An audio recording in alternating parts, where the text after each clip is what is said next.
Dipa. Dipa, so Dipa বয়স কত এই মুহূর্তে? 30+। 30+। জন্ম জেলা কোথায়? সিরাজগঞ্জ। সিরাজগঞ্জে।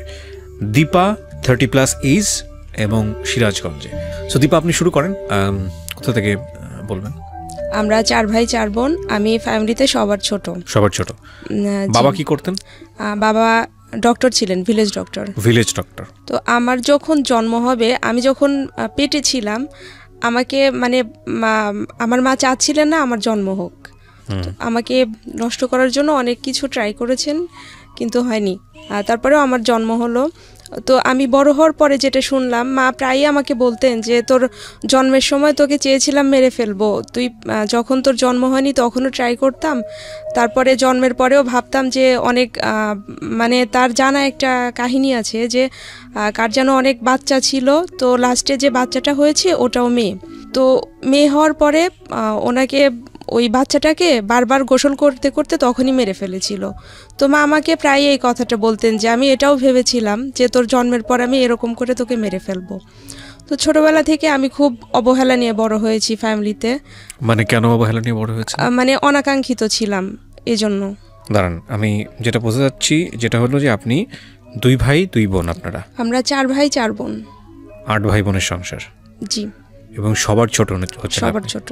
অনাকাঙ্ক্ষিত ছিলেন, যে কারণেই মানে আপনি সবার ছোট, যেহেতু অনাকাঙ্ক্ষিত চাননি, আপনার মা চায়নি আপনি হন, যে কারণে আপনার প্রতি আচরণটা ভালো ছিল না। আচরণটা ভালো ছিল না, কিন্তু আমার বাবা নাকি আমাকে ভালোবাসতেন।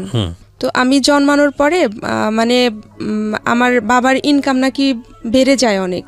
বাবা যে পেশাতে ছিলেন ওটা ইনকামটা বেড়ে যায় এবং ওই বছর নাকি আমাদের জমিতে অনেক ফসলও বেশি হতে থাকে। তা এজন্য আমার বাবা অনেক বেশি ভালোবাসতেন আমাকে। মায়ের চেয়ে বাবা সন্তান রহমত এটা বলা হয়, এটা আমাদের ধর্মেই আছে। মানে মায়ের চেয়ে আমার বাবার কাছে আমি বেশি আদর পেতাম, বাবা আমাকে বেশি ভালোবাসতেন। তারপর আমি মানে ছোটবেলা থেকেই আমার হচ্ছে পা ব্যথা করে, হাত পা ব্যথা করে, টনসিল ফুলতো। তখন ওই যে বাবার যে ওষুধ ছিল ওই ব্যথার ওষুধটা মাঝে মাঝে খাইয়ে দিতেন। তখন একটু কম মনে হতো, আবার কয়েকদিন পরেই হাঁটতে পারতাম না, মানে একটু বেশি হাঁটলেই পা ব্যথা করতো। তারপর হাঁটা ছাড়াও বেশি ব্যথা করতো, এরকম হাত পা ফুলে যেত, ঘন ঘন টনসিল ফুলতো। তো এটা নিয়ে অনেক দিন আমি মানে অসুস্থ ছিলাম, অনেক দিন ভুগেছি এটাতে। মানে তখনও জানতাম না যে এরকম কোনো অসুখ আছে। তারপর এমনি বাবার ওষুধ খাওয়াতেন আমাকে, মানে তখন তো বাবা 94-এ মারা যান। তারপর আমাদের ওই পেশাটা মা দেখতেন, মানে গ্রাম্য চিকিৎসক হিসেবে মা ছিলেন। তো মা আমাকে ওষুধ খাওয়াতেন। তারপর একদিন ডক্টরের কাছে নিয়ে যাওয়া হলো আমাদের উপজেলা স্বাস্থ্য কমপ্লেক্সে। ওখানে একজন ডক্টরকে দেখানো হলো, উনি বললেন শিশু হসপিটালে নিয়ে যেতে। তো ওখানে যাওয়ার পরে ব্লাড টেস্ট করা হলো, উনি বললেন যে রিউমেটিক ফিভার। এবং ওইটা এমন একটা পর্যায়ে চলে গেছে, মানে জীবাণুর মাত্রাটা এত বেশি যে ডাক্তার বলছেন যে এর আগে কোনো পেশেন্টের শরীরে এতটা জীবাণু পাননি আমার যতটা পেয়েছিলেন। ওকে। তো ওখানে 5 বছর ট্রিটমেন্ট করা হয়। বয়স কত তখন আপনার? আমার বয়স কত আমার মনে নেই। আপনি স্কুলে পড়তেন ওই সময়টাতে? স্কুলে পড়তাম বা পড়ার আগে থেকেই তো অসুস্থ শুরু হয়ে গেছে, তার ওই অবস্থায় আপনি স্কুলে যেতে হয়েছে? জি। তারপর আমি ওখানে ট্রিটমেন্ট করতে থাকি। তো একটা পর্যায়ে এসে মানে এত বেশি পরিমাণ ওষুধ খেতে হতো আমাকে, প্রতিদিন 13-14টা ট্যাবলেট খেতে হতো। আর মাসে 1 মাস পর পর 12 লাখ পাওয়ারের একটা ইনজেকশন ছিল, ওইটা আমার শরীরে পুশ করা হতো। এবং ওই ইনজেকশনটা এত বেশি পাওয়ারফুল ছিল যে 1 মাসে যে পাশে নিতাম তারপরের মাসে ওইটা অন্য পাশে নিতে হতো, কোমরে ওইটা ইউজ করা হতো, পুশ করা হতো। তো ওইটা যদি পরপর 6 বার এক পাশে পুশ করা হতো তাহলে ওই সাইডটা পঙ্গু হয়ে যেত, মানে এতটাই পাওয়ারফুল ছিল ওইটা। তো আমার ট্রিটমেন্ট করা হচ্ছে, কোনোভাবেই কোনো কাজ হচ্ছে না, ধীরে ধীরে বেশি হয়ে যাচ্ছে। তো আমি তো তখন ক্লাস 3 থেকে আমি প্রাইমারি স্কুলে ক্লাস 3 পর্যন্ত পড়াশোনা করেছি। তারপর আমাদের গ্রামে মাদ্রাসা ছিল, আমাকে মাদ্রাসায় দেওয়া হলো, ক্লাস 4-এ ভর্তি করে দেওয়া হয়েছিল। তো আমি মানে ধীরে ধীরে পড়তাম, কোনো কিছু মনে রাখতে পারতাম না। ওষুধ খাওয়ার জন্য আমি ওই মানে পড়াশোনা করছি, খুব আগ্রহ ছিল আমার। আমি যখন পড়তে বসছি হয়তো একটা লাইনের শুরুতে পড়তাম, পরে লাইনের শেষে যে ফার্স্টের কি ছিল ওইটা আমি বলতে পারতাম না, মানে আমার কোনো কিছুই মনে থাকতো না। আচ্ছা। আর তখন মানে আমার মনে আছে আমি যখন ক্লাস 8-9-এ পড়ি, 8-এ পড়ি যখন, তখন মানে আমাদের যে উপজেলাতে যে ডাক্তারকে দেখানো হতো উনি বলেছিলেন যে আমার 2টো কিডনি এবং হার্টের ভাল্বটা একদম ড্যামেজ হয়ে গেছে। আর ওই সময়টা আমাদের গ্রামের অনেকেই রিউমেটিক ফিভারে মারা যায়। তো ভাইয়া তখন, বড় ভাইয়া ঢাকাতে জব করেন, ভাইয়া একদিন বাড়ি গিয়েছেন, মা তখন খুব কান্নাকাটি করছেন যে ওর এরকম অবস্থা, অনেকেরই তো শুনেছি ঢাকাতে নিয়ে ট্রিটমেন্ট করে ভালো হয়েছে, তো ওকে একবার ঢাকাতে দেখানো যায় না। তারপর ভাই আমাকে ঢাকাতে নিয়ে আসেন 99-এ। আচ্ছা। তারপর ঢাকাতে আমার ট্রিটমেন্ট শুরু হয়। আমার উপজেলাতে 5 বছর ওখানে ট্রিটমেন্ট করার পরে যখন একদমই খারাপ অবস্থা, কোনোভাবে ডেভেলপ হচ্ছিল না, তখন আমাকে ঢাকাতে নিয়ে এসে ট্রিটমেন্ট শুরু হয়। তারপরে এখানেও সেম অবস্থা, আমার অনেক ওষুধ খেতে হতো এবং প্রতি মাসে আমাকে ইনজেকশন নিতে হতো। আর প্রতি মাসে আমাকে এখানে চেক আপ করানো হতো। তো ভাইয়া প্রতি মাসে আমাকে ওষুধ কিনে দিতেন এবং মাস শেষে যদি কোনো একটা ওষুধ কিনতে হতো, মাকে যদি বলতাম যে মা আমার ওষুধটা শেষ হয়ে গেছে, আমার ওষুধ কিনতে হবে, মা খুব রাগারাগি করতেন, বলতেন যে এত মানুষ মারা যায়, তুই মরতে পারিস না, তোর জন্য আমার সংসারে কোনো আয় উন্নতি হচ্ছে না, তোর পিছে যত টাকা খরচ করি এটা যদি আমি জমা করে রাখতাম তাহলে আমার অনেক কিছু করতে পারতাম আমি এই টাকাটা দিয়ে। উইথ ডিউ রেসপেক্ট, আমি এখানে একটা কথা বলি, মাদেরকে নিয়ে দুনিয়াতে আসলে কোনো আলোচনাই হয় না, সমালোচনাই হওয়া উচিত না। এটা মারা যে খুব ইন্টেনশনালি করেন তাও না, তবে এটা ঠিক যে এটা ইম্প্যাক্ট ক্রিয়েট করে, কারণ ওই বাচ্চা কিন্তু ওই সময় বোঝার কথা না, মা হয়তো রাগে কষ্টে অন্যান্য চাপের কারণে এই ধরনের কথা বলে ফেলেন, কিন্তু এটা ঠিক যে আমরা তো সবাই বড় হয়েছি, আমরা ওই বয়সটাকে যদি একটু বোঝার চেষ্টা করি যে মা আমাকে কেন এরকম ব্যবহার করবে, মা আমাকে কেন এই কথাটা করবে। ছোটবেলায় মার হাতে মার খায়নি এরকম বাচ্চা খুব কমই আছে, হ্যাঁ, কিন্তু ওই যে মার খেলে যে নিজের ভিতরে এক ধরনের খারাপ লাগাটা তৈরি হয় বা এটা খুব এক্সট্রিম লেভেলে যে খুব বড় রকমের একটা ইম্প্যাক্ট তৈরি করতে পারে, এইটাও একটু মাদেরকে চিন্তা করতে হবে এবং প্যারেন্টাল সাইড থেকেও একটু চিন্তা করা উচিত। হ্যাঁ, কিছু কিছু বাচ্চা থাকে একবার বিয়ন্ড কন্ট্রোল, অনেক সময় দেখা যায় কিছু বলা যাচ্ছে না, তখন রাগে ক্ষোভে অনেক ধরনের বাজে কথা বলে ফেলে এবং যেটা হয়তো তার মনে একটা ইম্প্যাক্ট তৈরি করে। তবে এটা ঠিক যে আপনি যেটা বলছেন সেটা খুব দুঃখজনক, তবে আমি কেন জানি বলতে চাই যে আসলে মা তো মা হয়তো ওইটা মিন করে বলেননি, যাই হোক বলেন তারপর। তবে আমার আপুকে আমার চেয়ে বেশি ভালোবাসতেন, এগুলো চোখে লাগে খুব। হ্যাঁ, মানে মা বলতেন যে আমার যে সন্তানরা আছে তাদের মধ্যে আমি আমার বড় ছেলেকে সবচেয়ে বেশি ভালোবাসি আর সেজো মেয়েকে সবচেয়ে বেশি ভালোবাসি, এনাদের দুজনকে নাকি মা আল্লাহর কাছ থেকে চেয়ে এনেছেন, এরকম বলতেন। তো আমি মানে ওই অসুস্থ থাকতাম, আর মানে ফ্যামিলিতে ছোট হলে ছোটরা সবসময় বেশি সাপোর্ট পায়, সবকিছু বেশি বেশি পায়, এটা আমি কখনোই পেতাম না। তো মা বলতেন যে তুমি তো হাঁটতে পারো না, তোমাকে বাহিরে দেব কি করে, তোমাকে এই গ্রামের মাদ্রাসাতেই পড়তে হবে। তো পড়তাম, আমি খুব আগ্রহী ছিলাম পড়াশোনাতে, যদিও ভালো স্টুডেন্ট ছিলাম না। আমার স্কুলে যখন পড়তাম ওই 7, 8, 5 আমার বই ওইভাবে কিনে দেওয়া হতো না, আমাকে যে যতগুলো সাবজেক্ট আছে সবগুলো বই কিনে দিবে এইভাবে দিত না, মানে আমার প্রতি কারো কোনো আগ্রহ ছিল না। পরে আমাদের গ্রামে যে ফ্রেন্ডরা ছিল ওদের কাছ থেকে আমি বই নিয়ে পড়তাম এবং শর্ত ছিল যে পরীক্ষার দিন ওদেরকে দেখাতে হবে, ওদের কাছ থেকে বই নিয়ে পড়তাম। আমি পরীক্ষার সময় একটা ছিটে 3 জন করে বসা হতো, আমি মাঝখানে বসতাম আর 2 জন 2 পাশে বসতো, ওরা আমারটা দেখে দেখে লিখত। আমি যখন এসএসসি পরীক্ষা দেই 2001 সালে 2টো সাবজেক্টে ফেল করি, আরবিতে এবং অঙ্কতে। ফেল করার পরে 2002 সালে আমি আবার 2টো সাবজেক্ট পরীক্ষা দেই, পরীক্ষা দেওয়ার পরে তখন আবার আমি অঙ্কে পাশ করি, আরবিতে ফেল করি। 2002 সাল থেকে একটা নিয়ম চালু ছিল যে কেউ এক সাবজেক্টে ফেল করলে কলেজে ভর্তির সুযোগ পাবে, তো আমাকে কলেজে ভর্তি করে দেয়া হয় যে ইয়ার লস দিব না, তুমি কলেজে ভর্তি হও। তো কলেজে ভর্তি হলাম, হওয়ার পরে 1 বছর ক্লাস করলাম, আমি আবার এসএসসি পরীক্ষা দিলাম, আমি আবারও একটা সাবজেক্টে ফেল করলাম। ফেল করার পরে আমার কলেজের ভর্তিটা বাতিল হয়ে গেল। মানে কয়বার ফেল করলেন পরপর? 3বার ফেল করলাম। মানে এমন ছিল যে আপনি পড়াশোনা করতেছেন কিন্তু আপনি মনে রাখতে পারছেন? আমি মনে রাখতে পারছি না। আচ্ছা। আমি খুব পড়তাম, মানে সব সময় হয়তো বসে কোনো কাজ করছি, আমার পাশে বইটা খোলা আছে, আমি পড়ছি। মানে ও চেষ্টা করছে কিন্তু গিভ আপ করে নাই, ফেল করে যাচ্ছে কিন্তু আমি হাল ছাড়েনি। তারপর যখন আমার এসএসসি রেজাল্ট হতো আমি ফেল করতাম, মা খুব বকাঝকা করতেন যে তোর জন্য আমি সমাজে মুখ দেখাতে পারি না, তুই মরে যেতে পারিস না। মানে আমার ফ্যামিলিতে আমার কাজিন যারা ছিলেন ওনারা ভালো স্টুডেন্ট। প্রতি বছর এই এই এই বিশেষ সময়টা তাহলে ওর মনটা কেমন থাকতো? ও সারা বছর চেষ্টা করছে বা পারছে না। যাই হোক, আমাদের প্যারেন্টাল জায়গাগুলো ডেভেলপ করা উচিত। অনেক সময় আমি সুইসাইড করার জন্য ট্রাই করেছি, কেন জানি হয়নি। তারপরেও পড়াশোনা চালিয়ে যেতাম। তো আমার ভাইয়া ভাবি দেশের বাইরে থাকতেন, ভাইয়া ভাবি মাকে চিঠি লিখতেন যে ও যে বেঁচে আছে এই তো অনেক কিছু, ওকে কখনো প্রেশার দিয়েন না, ও নিজের ইচ্ছা মতো যতটুকু পড়াশোনা করতে পারবে করবে। আবার রেজাল্টের সময় মা আবার রাগারাগি করতেন। তখন আমার সেজো কাকা ছিলেন, আমার কাকা মাকে খুব বোঝাতেন যে দেখেন ও যে আগ্রহ করে পড়াশোনা করে এই তো অনেক কিছু, ওর তো বেঁচে থাকারই কোনো কথা না। তো এইভাবে চলতে থাকে। তারপর 2003 সালে আমি এসএসসিতে আবার ফেল করার পরে মাকে বললাম যে আমি পড়াশোনা করব, তবে মাদ্রাসাতে পড়বো না, আমি মাদ্রাসার পড়াটা পারছি না, আরবিটা, তো আমি হাই স্কুলে ভর্তি হব। মা বললেন যে হাই স্কুল তো আবার দূরে, তোমাকে বাহিরে যেতে হবে, তুমি তো হাঁটতে পারো না তখনও ঠিক মতো, মানে হাঁটলেই ব্যথা করে।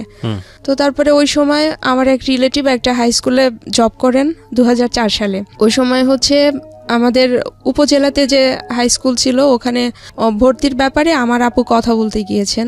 তো ওই ভাইয়া আমাদের বাড়িতে এসেছেন, আসার পরে বলছেন যে আমার স্কুলে ক্লাস 9-এর রেজিস্ট্রেশন চলছে, তো আমার নামে একজন স্টুডেন্টের নাম ছিল, বলছেন যে ওই নামে আমি রেজিস্ট্রেশন করেছি, ওকে অন্য স্কুলে দেওয়ার দরকার নেই। তো আমি বললাম যে আপনার স্কুলটা তো বেশি দূরে, আমি ওইখানে যেতে পারবো না, আর আমি ওইখানে পড়বো না। ভাইয়া বললেন যে না, তোমার ক্লাস করতে হবে না, তুমি শুধু এসএসসি পরীক্ষাটা দিও। তো বললাম যে ঠিক আছে। তো তখন বই টই নিয়ে বাড়িতে পড়ি। তো আমি তো সারা জীবন মাদ্রাসায় পড়ে এসেছি, ক্লাস 4 থেকে এসএসসি পর্যন্ত। তো তখন মানে বুঝতে পারছিলাম না, অঙ্কটাও জটিল লাগে, ইংলিশটাও জটিল লাগে। 3 মাস কোচিং করলাম। কোচিং করার পরে আমি হাই স্কুল থেকে আবার পরীক্ষা দিই 2005-এ। ওখানে পরীক্ষা দিয়ে আমি আবার অঙ্কে ফেল করি। আচ্ছা। অঙ্কে ফেল করার পরে তারপর প্রাইভেট পড়তাম, মানে 4 বার ফেল হলো। 4 বার ফেল হলো। এসএসসি 4 বার। এসএসসি 4 বার। আমার গ্রামে একজন টিচার ছিলেন, প্রাইমারি স্কুলের টিচার, ওনার কাছে আমাদের ফ্যামিলি সবাই প্রাইভেট পড়তো। তো আমি স্যারের কাছে প্রাইভেট পড়তাম অঙ্ক। উনি আমাকে এমনভাবে অঙ্ক করাতেন, আমি কিছু না বুঝলেও ওই মুখস্থ করে ফেলতাম অঙ্ক করতে করতে। ওকে।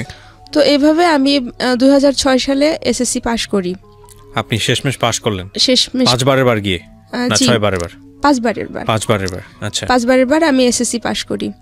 তো এসএসসি পাশ করার পরে আমার কখনো মনে হয়নি যে একবার ফেল করি, 2 বার ফেল করছি, লেখাপড়া বন্ধ করে দেই, 3 বার ফেল করেছি? না, আমার এটা মনে হতো না। সবাই যখন আমাকে নিয়ে হাসাহাসি করতো, গ্রামের অনেকেই বলতো যে ও জীবনে কোনোদিন পাশ করতে পারবে না, ও যদি কখনো পাশ করে আমার হাতের তালু দিয়ে গাছ বের হবে। একটা জিনিস মনে রাখবেন, এই মেয়েটা যে চেষ্টাটা করছে, এই চেষ্টাটা কারণে সে 5 বার পর্যন্ত যেতে পেরেছে।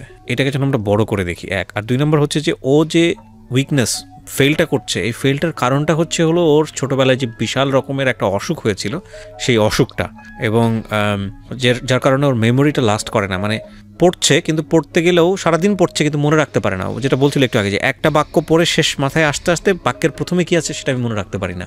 যাই হোক, সেখানে আসলে কারোরই কোনো কন্ট্রিবিউশন ছিল না, নট ইভেন ফ্যামিলি। ও নিজের চেষ্টায় 5 বারের গিয়ে ও পাশ করেছে। তারপর আমার ভাবি বললেন যে তুমি এবার এসএসসি পাশ করলে তুমি কি পড়বা? মার ইচ্ছা ছিল ডিপ্লোমাতে ভর্তি করবে। তা আমি বললাম যে মা, আমার তো সাহিত্য নিয়ে অনার্স করার ইচ্ছে, আমি যদি ডিপ্লোমা পড়ি আমি অনার্স করতে পারবো না। আমি কলেজে ভর্তি হই। ওই ফার্স্টে ফেল করার পরে যে কলেজে ভর্তি হয়ে আমি কলেজ থেকে বের হয়ে আসি, আমি এসএসসি পাশ করার পরে ওই কলেজে আবার ভর্তি হই। ভর্তি হওয়ার পরে ওই কলেজে পড়াশোনা করতাম। আগে যে স্যাররা ছিলেন 2002 সালে 2006 সালে ওই স্যাররা আছেন। তো অনেকেই তাকিয়ে থাকেন, আমার তো আগের কাহিনীটা অনেক স্যারই জানেন। তো ওই কলেজে একজন ইংলিশ টিচার ছিলেন, উনি ভীষণ ভালোবাসতেন আমাকে এবং অনেক উৎসাহ দিতেন সব কিছুতেই। উনি চাইতেন আমি ভালো কিছু করি। আর আমি ছোটবেলা থেকেই লেখালেখি করতাম, কবিতা লিখতাম। আর আমি যতবার রেজাল্ট খারাপ করেছি, এসএসসিতে ফেল করেছি, দেখা যেত তখনই আমি একটা না একটা কবিতা লিখতাম যে আমি ফেল করেছি, আমাকে হার মানা যাবে না, আমি যেন আরো ভালো কিছু করতে পারি, এটা নিয়ে আমি কবিতা লিখতাম। তো আমি যখন 2008 সালে এইচএসসি পাশ করি, আমি অ্যাডমিশন দেই অনার্সে ভর্তির জন্য। তো তারপর আমি যখন ফার্স্ট অ্যাডমিশন দেই তখন আমি অনার্সে চান্স পেয়ে যাই, কিন্তু আমার ফ্যামিলি থেকে আমাকে ভর্তি করে না, আমাকে বাহিরে রাখবে না, আমাকে অনার্সে পড়াবে না। তো তারপর ডিগ্রিতে এনে ভর্তি করে দেয়া হয় আমাদের উপজেলাতে যে কলেজ আছে ওখানে। তো আমি আমার যে কলেজে যে ইংলিশ স্যার ছিলেন উনি এটা নিয়ে খুব মন খারাপ করেন যে তুমি চান্স পেলে তোমার ফ্যামিলি কেমন তোমাকে ভর্তি করলো না। তো আপু পছন্দ করে বিয়ে করেছিলেন।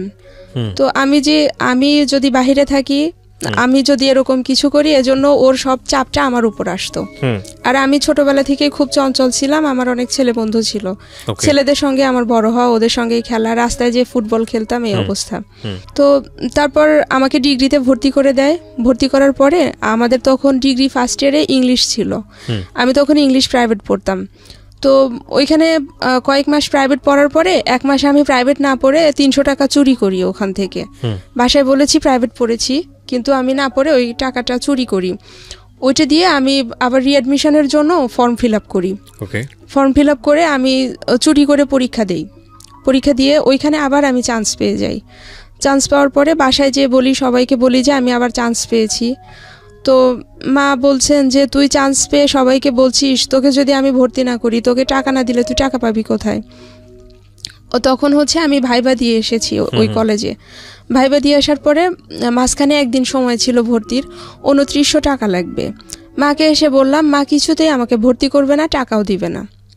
তখন আমাদের ফ্যামিলিটা অনেক সচ্ছল, আমাদের কোনো অভাব অনটন ছিল না, ভাইয়ারা সবাই এস্টাবলিশড, ছোট আপুর বিয়ে হয়ে গেছে, তখন আমি শুধু একা আছি ফ্যামিলিতে। তো মা আমাকে টাকা দেবেন না। তারপর আমার কাছে একটা কানের দুল ছিল স্বর্ণের, আমি কিছুদিন আগে ওইটা বানিয়েছি, ওইটা তখন হয় 2300 টাকা। কিন্তু আমি বিক্রি করতে গিয়ে দেখি ওইটার দাম একজন বলে 1100, একজন বলে 1300। আমি কোনোভাবেই টাকা ম্যানেজ করতে পারছি না। তো আমার ইন্টার লাইফের ফ্রেন্ড ছিল শিশির, তো ওকে বললাম যে দোস্ত আমি তো টাকা পাচ্ছি না, কি করি, আমি তো এবারও ভর্তি হতে পারবো না। আমার ফ্রেন্ড রাস্তায় যে মানুষের কাছ থেকে টাকা তোলে আমাকে ভর্তি করার জন্য। 2900 টাকার বোধহয় 200 না 300 টাকা কম ছিল এই ফর্ম অনার্সে ভর্তি করার জন্য। এটা আপনার ফ্যামিলি সামর্থ্য ছিল না? না, আমার ফ্যামিলি আমাকে ভর্তি করবে না। ওই যে আমার আপু সামর্থ্য ছিল কিন্তু আপনাকে দেবে না। তারপর ও আমাকে ফোন করে যে দোস্ত 200-300 টাকা কম আছে, কি করবি? তখন বললাম যে প্রবলেম নেই, ওই কলেজে একজন নেতা ছিলেন যে উনি আমার পরিচিত, ওনাকে বললে হয়তো কাজ হবে। তখন আমি ফোনে কথা বলছি, মা তখন ওইটা শুনতে পেয়েছেন। মা শুনে বলছেন যে তুই কার কাছে টাকা নিচ্ছিস? তো বলতেছে যে তুই ওর কাছ থেকে টাকা নিচ্ছিস, এইটা দিবি কিভাবে? আমি বলছি যদি কোনোদিন শোধ করতে পারি করব, না হলে আমি করব না। তারপর মা তখন বলছে যে ওর কাছ থেকে টাকা নিতে হবে না, আমি তোকে টাকা দিব, তবে একটা শর্ত আছে। তো বললাম কি শর্ত? মা বলছেন যে তুই কোনোদিন ভার্সিটিতে ক্লাস করতে পারবি না। কেন চাচ্ছিল না যে আপনি ক্লাসে যান? ওই যে বললাম না যে আপু রিলেশন করে বিয়ে করেছিলেন। তো আপনার মায়ের ধারণা ছিল যে আপনি? শুধু মায়ের ধারণা না, আমাদের ফ্যামিলি সবার ধারণা ছিল ভার্সিটিতে গেলে প্রেম করবে। হ্যাঁ, ভার্সিটিতে গেলে প্রেম করবে। আর আমার আপু অনেক ভদ্র ছিলেন, খুব কম কথা বলতেন, ওকে সবাই খুব বিশ্বাস করতো। আর আমি খুব চঞ্চল ছিলাম, আমাকে কেউ বিশ্বাস করতো না। বললাম যে ঠিক আছে, তুমি আমাকে অন্তত ভর্তিটা করে দাও, আমি কোনোদিনও ক্লাস করব না, আমার শুধু একটা ইচ্ছেটা পূরণ হোক যে আমি অনার্সে ভর্তি হয়েছি। তারপর ভর্তি হলাম। ভর্তি হওয়ার পরে এখন কলেজে যাব, কলেজে যেতে দেবে না, যে সপ্তাহে একদিন যাই, একদিনে 100 টাকা দিত, যে ঠিক আছে তুমি যাও। সকালে আমাদের বাড়ি থেকে আমাদের উপজেলাতে যেতে 1 ঘন্টা সোয়া ঘন্টা সময় লাগতো, এবং ওখান থেকে একটা বাস যেত আমাদের জেলা শহরে, ওইটা সকাল 7:10, এবং ওই সকাল 7:10 বাসটা ধরার জন্য আমার বাড়ি থেকে আমাকে ভোর 4:45 বের হতে হতো। তো আমি রাত্রে 3:30টার দিকে উঠতাম। আমার সেজো ভাবি ছিলেন, ওনার অবদানটা আমি কোনোদিনও শেষ করতে পারবো না, আমার প্রতি ওনার যে অবদান, আমি ওনার কাছে চিরঋণী। তো ভাবি ওই 3:30টায় উঠে আমার জন্য রান্না করতেন, রুটি বানাতেন, সবকিছু করে দিতেন। তো আমি তখন ওই ভোর 4:45টায় বাড়ি থেকে বের হতাম, ক্লাসে যেতাম, 2-1 মিনিট লেট হলে স্যার ক্লাসে ঢুকতে দিতেন না। আচ্ছা। তো স্যারকে একদিন বললাম, স্যার আমি তো দূর থেকে আসি, আমাকে যদি ক্লাসে না ঢুকতে দেন আমার প্রবলেম হয়ে যাবে। তো এরপর ক্লাসে গেলে স্যার ঢুকতে দিতেন। আচ্ছা। তো অনার্স ফার্স্ট ইয়ার যখন ফাইনাল এক্সাম, মাকে বললাম যে আসলে এইভাবে তো সম্ভব হচ্ছে না, সপ্তাহে একদিন ক্লাস করে আমি তো রেজাল্ট খারাপ করব, তো আমাকে ওখানে থাকতে দিতে হবে। তো ভাইয়াদের সাথে কথা বললেন, মানে শর্ত একটাই ছিল, ফাইনাল এক্সাম শেষ হলে চলে আসতে হবে। 3 মাসের জন্য আমি ওখানে একটা বাসায় যেয়ে উঠি। ওঠার পরে ওখানে 3 মাসের জন্য উঠি। আমার বেড টেড কোনো কিছু কিনতে দিবে না বাসা থেকে, শুধু একটা তোষক নিয়ে যাই, তোষক, বালিশ টালিশ এগুলো।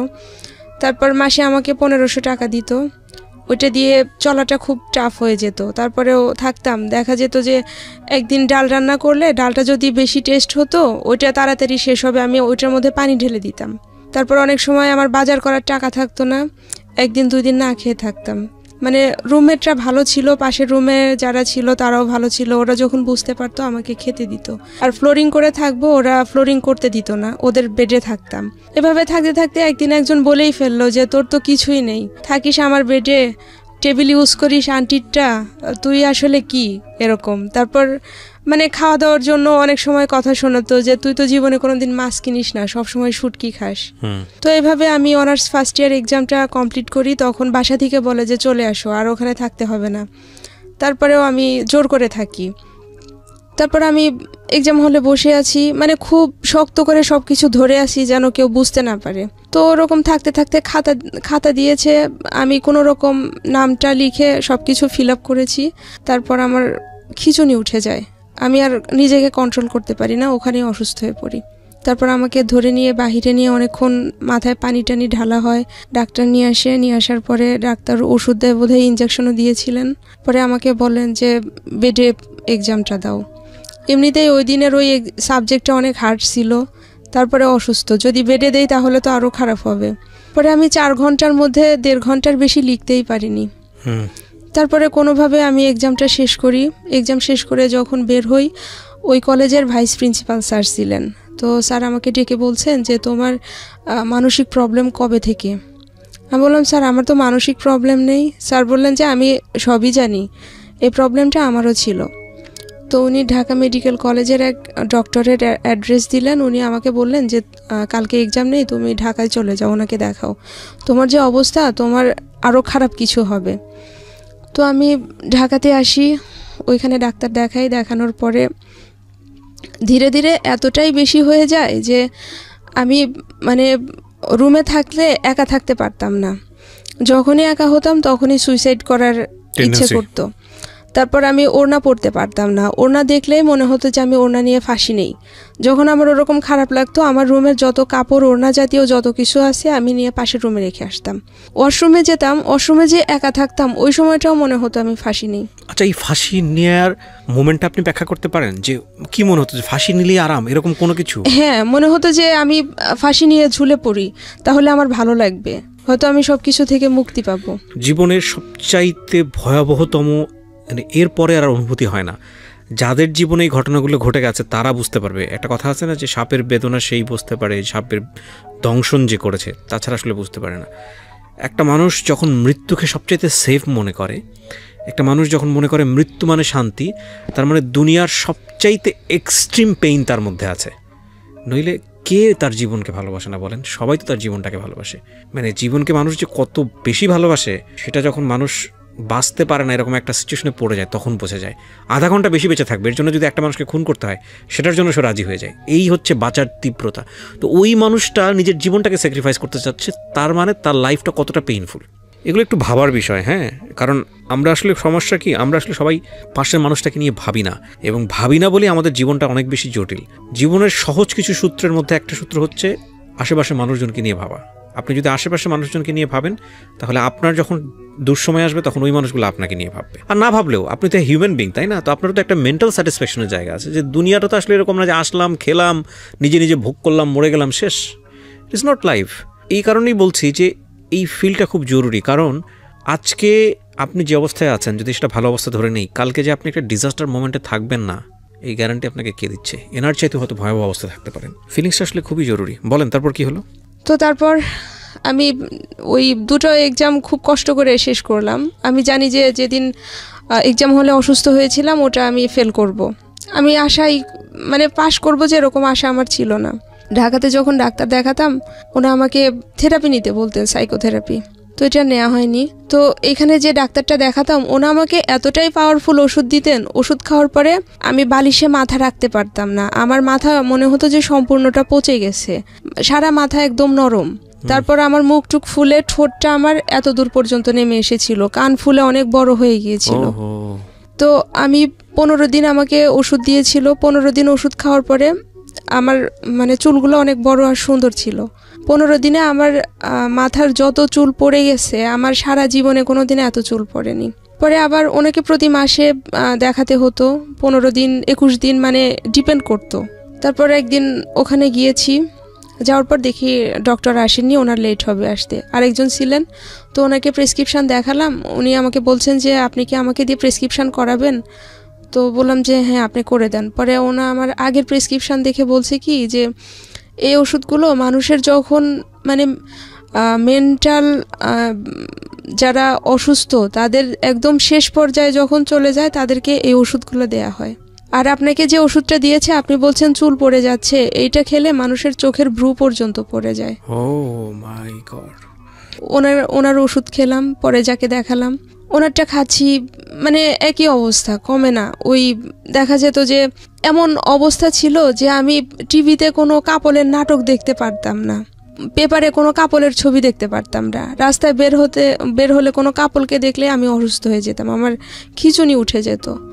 তারপর হয়তো রাস্তা দিয়ে যাচ্ছি, কোনো বিয়ের গাড়ি যাচ্ছে বা কোনো বউ সাজে কেউ যাচ্ছে, তাকে দেখলে অসুস্থ হয়ে যেতাম। এজন্য যখন ওখানে থাকতাম ওই বাসাতে, আমি শুক্রবারে সব ফ্রেন্ডরা মিলে ঘুরতে যেতাম, আমি শুক্রবারে বের হতাম না। ওই দিন হচ্ছে বিয়ে টিয়ে বেশি থাকতো, বিয়ের গাড়ি টাড়ি সাজালে ওইটা দেখলে আমি অসুস্থ হয়ে পড়তাম। তারপরে ঢাকা মেডিকেল কলেজের যাকে দেখাতাম ওনাকে অনেক দিন দেখালাম, কিন্তু কোনো ডেভেলপ হলো না। পরে আমি এখন বঙ্গবন্ধু মেডিকেল কলেজে একজন সাইকিয়াট্রিস্টকে দেখাচ্ছি, ওনাকে দেখিয়ে আমার অনেকটা ডেভেলপ হয়েছে। আমি এখন জব করছি, ভালো আছি। জবটা কবে হলো আপনার? জবটা হয়েছে আমার 2018 নভেম্বরের 15 তারিখে। 2018 নভেম্বরের 15 তারিখে ঢাকাতেই? জি, একটা প্রাইভেট কোম্পানিতে আছি। আপনি বাংলায় পড়েছেন কিন্তু আপনি কাজ করছেন অন্য ডিফারেন্ট এরিয়াতে। তো নিজেই আর্ন করছেন, নিজের সংসার চালাচ্ছেন, নিজের যে সংসার বলতে পারেন ব্যাচেলর লাইফ। জি জি, বিয়ে শাদী হয়নি এখন পর্যন্ত? জি না। আপনার গল্পটা আপনি কেন বললেন রেডিওতে? আসলে আমি বললাম এই জন্য যে একজন মানুষ চাইলে অনেক কিছু করতে পারে, তার আত্মবিশ্বাস এবং তার পরিশ্রম থাকতে হবে। যে আমি কিন্তু হার মানিনি, আমি এসএসসিতে 4 বার ফেল করে 5 বারের এসএসসি পাশ করেছি। আমি অনার্স করেছি, মাস্টার্স করেছি, এবং যখন অনার্স ফাইনাল পরীক্ষা দেয় তখন আমি মানসিকভাবে অসুস্থ ছিলাম, ভয়ঙ্কর অসুস্থ। মাস্টার্সে যেও আমার সেম অবস্থা, আমি অনেকবার সুইসাইড অ্যাটেম্প্ট করতে গিয়েছি, আমি সহ্য করতে পারতাম না। তারপরে আমি কিন্তু হার মানিনি। আমিও চাই যে আসলে কেউ যাতে হার না মানে, কেউ যেন হার না মানে। আমি রাইট, বলেন প্লিজ। এবং আল্লাহ হচ্ছে সত্যি ধৈর্যশীল ব্যক্তিকে পুরস্কৃত করেন, আমার মনে হয় আমি তার চরম দৃষ্টান্ত। ডেফিনেটলি আমি সবসময় আপনাদেরকে যে কথাটা বলি, the real heroes are always unknown in the world.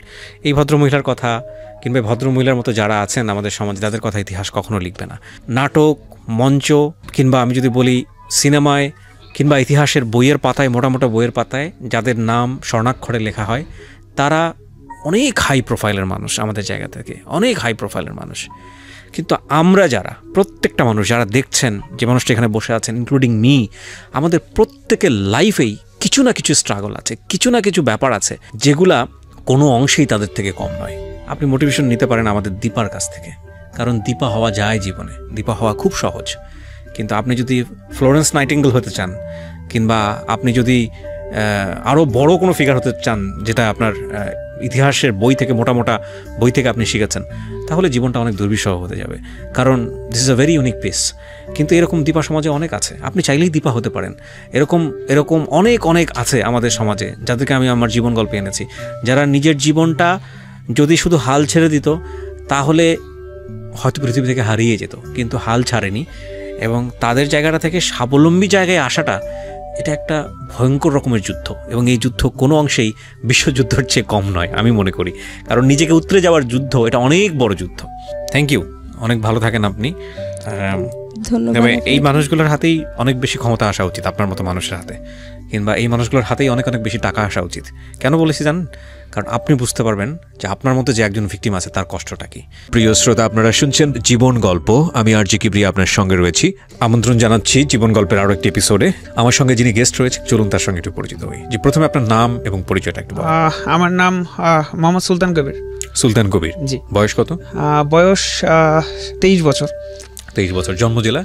জন্ম চুয়াডাঙ্গা জেলা, থানা জীবননগর, গ্রাম খয়ের হুদা। খয়ের হুদা, জি, খয়ের হুদা। সুলতান কবির, আমরা শুরু করি যেখান থেকে বলার, অ্যাজ ইউজুয়ালি যেটা হয় ছোটবেলা থেকে। বলুন আপনি। আমি জন্মগ্রহণ করেছি খয়েরুদা গ্রামে, অতি নিম্নবিত্ত পরিবারে। আসলে আমি জন্ম থেকে শারীরিক প্রতিবন্ধী বলতে যেটা বোঝে সেটা হচ্ছে যে আমি জন্ম থেকেই এক চোখ দিয়ে দেখি না। আমার জন্ম থেকেই এক চোখের সমস্যা। অ্যাকচুয়ালি যেটা বিষয় সেটা হচ্ছে যে আমি খুব কাছ থেকে জিনিসগুলো দেখি, আমি দূরের বিষয়গুলো মানে দূরের জিনিসগুলো দেখি না। আপনি কি আমাকে দেখতে পাচ্ছেন এখান থেকে? জি, একটু দেখা যাচ্ছে। হ্যাঁ। কালার বোঝেন আপনি? কালার? জি, কালার বুঝি, কারণ এই এখন যে আলোর যে প্রতিধ্বনিটা এটা আমার চোখে লাগতেছে, তো এই জন্য আসলে আপনাকে ক্লিয়ারলি বোঝা যাচ্ছে না, বাট বোঝা যাচ্ছে যে আপনার মুখটা একটু দেখা যাচ্ছে। জি। আমার বাবা তখন ভাঙাড়ির দোকানে কাজ করতো। আচ্ছা। তো আসলে সেই সময় ভাঙাড়ির দোকানে কাজ করে মানে তেমন আয় হতো না। তো যেটা বেশি সেটা হচ্ছে যে মানে এরকম মানে পজিশনটা আসলো যে আসলে আমার তো চোখের এই অবস্থা, কারণ আমাদের ফ্যামিলিতে এরকম চোখের কারো কোনো ধরনের কোনো সমস্যা নেই। তো এখন যেটা বেশি সেটা হচ্ছে তখন মানে এত করুণ অবস্থা ছিল যে আসলে মানে দেখানোর মতো, ডাক্তার দেখানোর মতো সেরকম ধরনের ক্যাপাবিলিটি বা মানে সেরকম ধরনের সুযোগ হয়নি আর কি।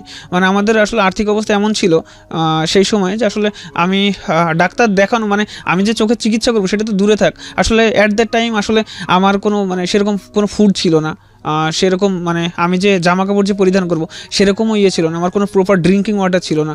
আসলে সেই সময় ইলেকট্রিসিটিও মানে আমাদের পরিবারে ছিল না। অ্যান্ড ইভেন আমরা যেখানে থাকি আমরা একটা রুমে 4 জন শেয়ার করে থাকি। আমরা 2 ভাই বোন, আমার ছোট বোন আছে, এখন কলেজে পড়ছে, আমার মা, বাবা এবং আমরা 4 জন। ওকে। তো এখন এভাবে তো হলো যে আসলে চোখের চিকিৎসা হলো না। চোখের চিকিৎসাটা তো এটা ধরেন যে মানে বাদই দিলাম, যেখানে আসলে আমার ফুড নাই, যেখানে আমার শেল্টার নাই, বা যেখানে আমরা এক রুমে 4 জন বা 3 জন একসাথে শেয়ার করে আছি ছোট্ট একটা রুম নিয়ে, তো সেখানে আসলে চোখের চিকিৎসাটা মানে কি বলবো, সেখানে চোখের চিকিৎসাটা আসলে হয় না। এক ধরনের বিলাসিতাই বলা যায়। জি, অবশ্যই বিলাসিতা বলা যায়। বেসিক নিড কিন্তু বিলাসিতা। জি, অবশ্যই বিলাসিতা।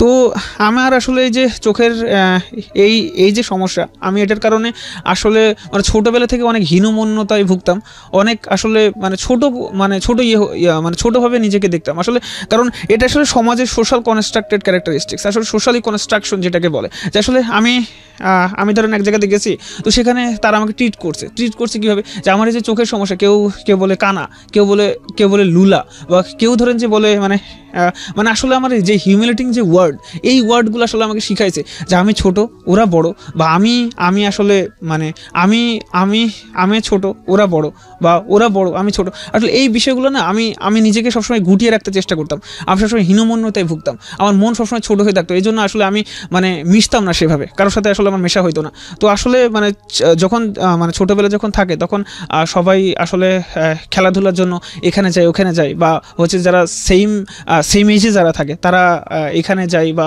খেলাধুলা করে। বাট যেটা বেশি সেটা হচ্ছে যে আমি আসলে মিশতাম না, কারণ মিশতাম না, আমার ওই যে হীনমন্যতা ভুগতো, মানুষ আমাকে কীভাবে ইভ্যালুয়েট করবে, মানুষ আমাকে কীভাবে জানবে, বা ও আমাকে কানা বলবে কিনা, বা ও আমাকে লুলা বলবে কিনা, এই বিষয়টা আসলে মানে কানা বা লুলা বললে কি মানে তখন ধরুন আমি কেটে দিতাম। সো যেটা একটা বিষয় হলো সেটা হচ্ছে যে মানে আমার ওখান থেকে মানে এই যে মানুষের সাথে যে মিশতাম না, বাট আমার আসলে কি মানে পড়াশোনার যে আগ্রহ, এটা আসলে ছোটোবেলা থেকে আমি আসলে অক্ষর বা এই যে বইগুলো আসলে আমাকে খুব টানতো, বা আমার আসলেই মানে অনেক বেশি আগ্রহ ছিল বইয়ের প্রতি। আসলে বই ধরেন যে হর্ষায় দীর্ঘায়, এগুলো যখন ছবিগুলো যখন দেখতাম না, যে অতে অজগর, আতে আম, হর্ষাইতে ইলিশ, বা দীর্ঘাইতে ইগল ওড়ে, তো ওটা না আসলে আমাকে মানে প্রচুর টানতো, মানে অনেক ভালোভাবে টানতো। এরপর আসলে যে আমার বইয়ের সাথে বন্ধুত্ব শুরু হয়, আমি যে আগে বললাম মানে বইয়ের সাথে বন্ধুত্ব, জি, বইয়ের সাথে বন্ধুত্ব শুরু হয়। আমি ওই যে বললাম যে আমার ছবি বা অক্ষর এগুলো আসলে আমাকে খুব টানতো। তো এরপর আসলে আমার হচ্ছে বাসার পাশেই প্রাইমারি স্কুল, খয়রুদা সরকারি প্রাথমিক বিদ্যালয়, আমি ওখানেই ভর্তি হই, মানে আমার পাশে।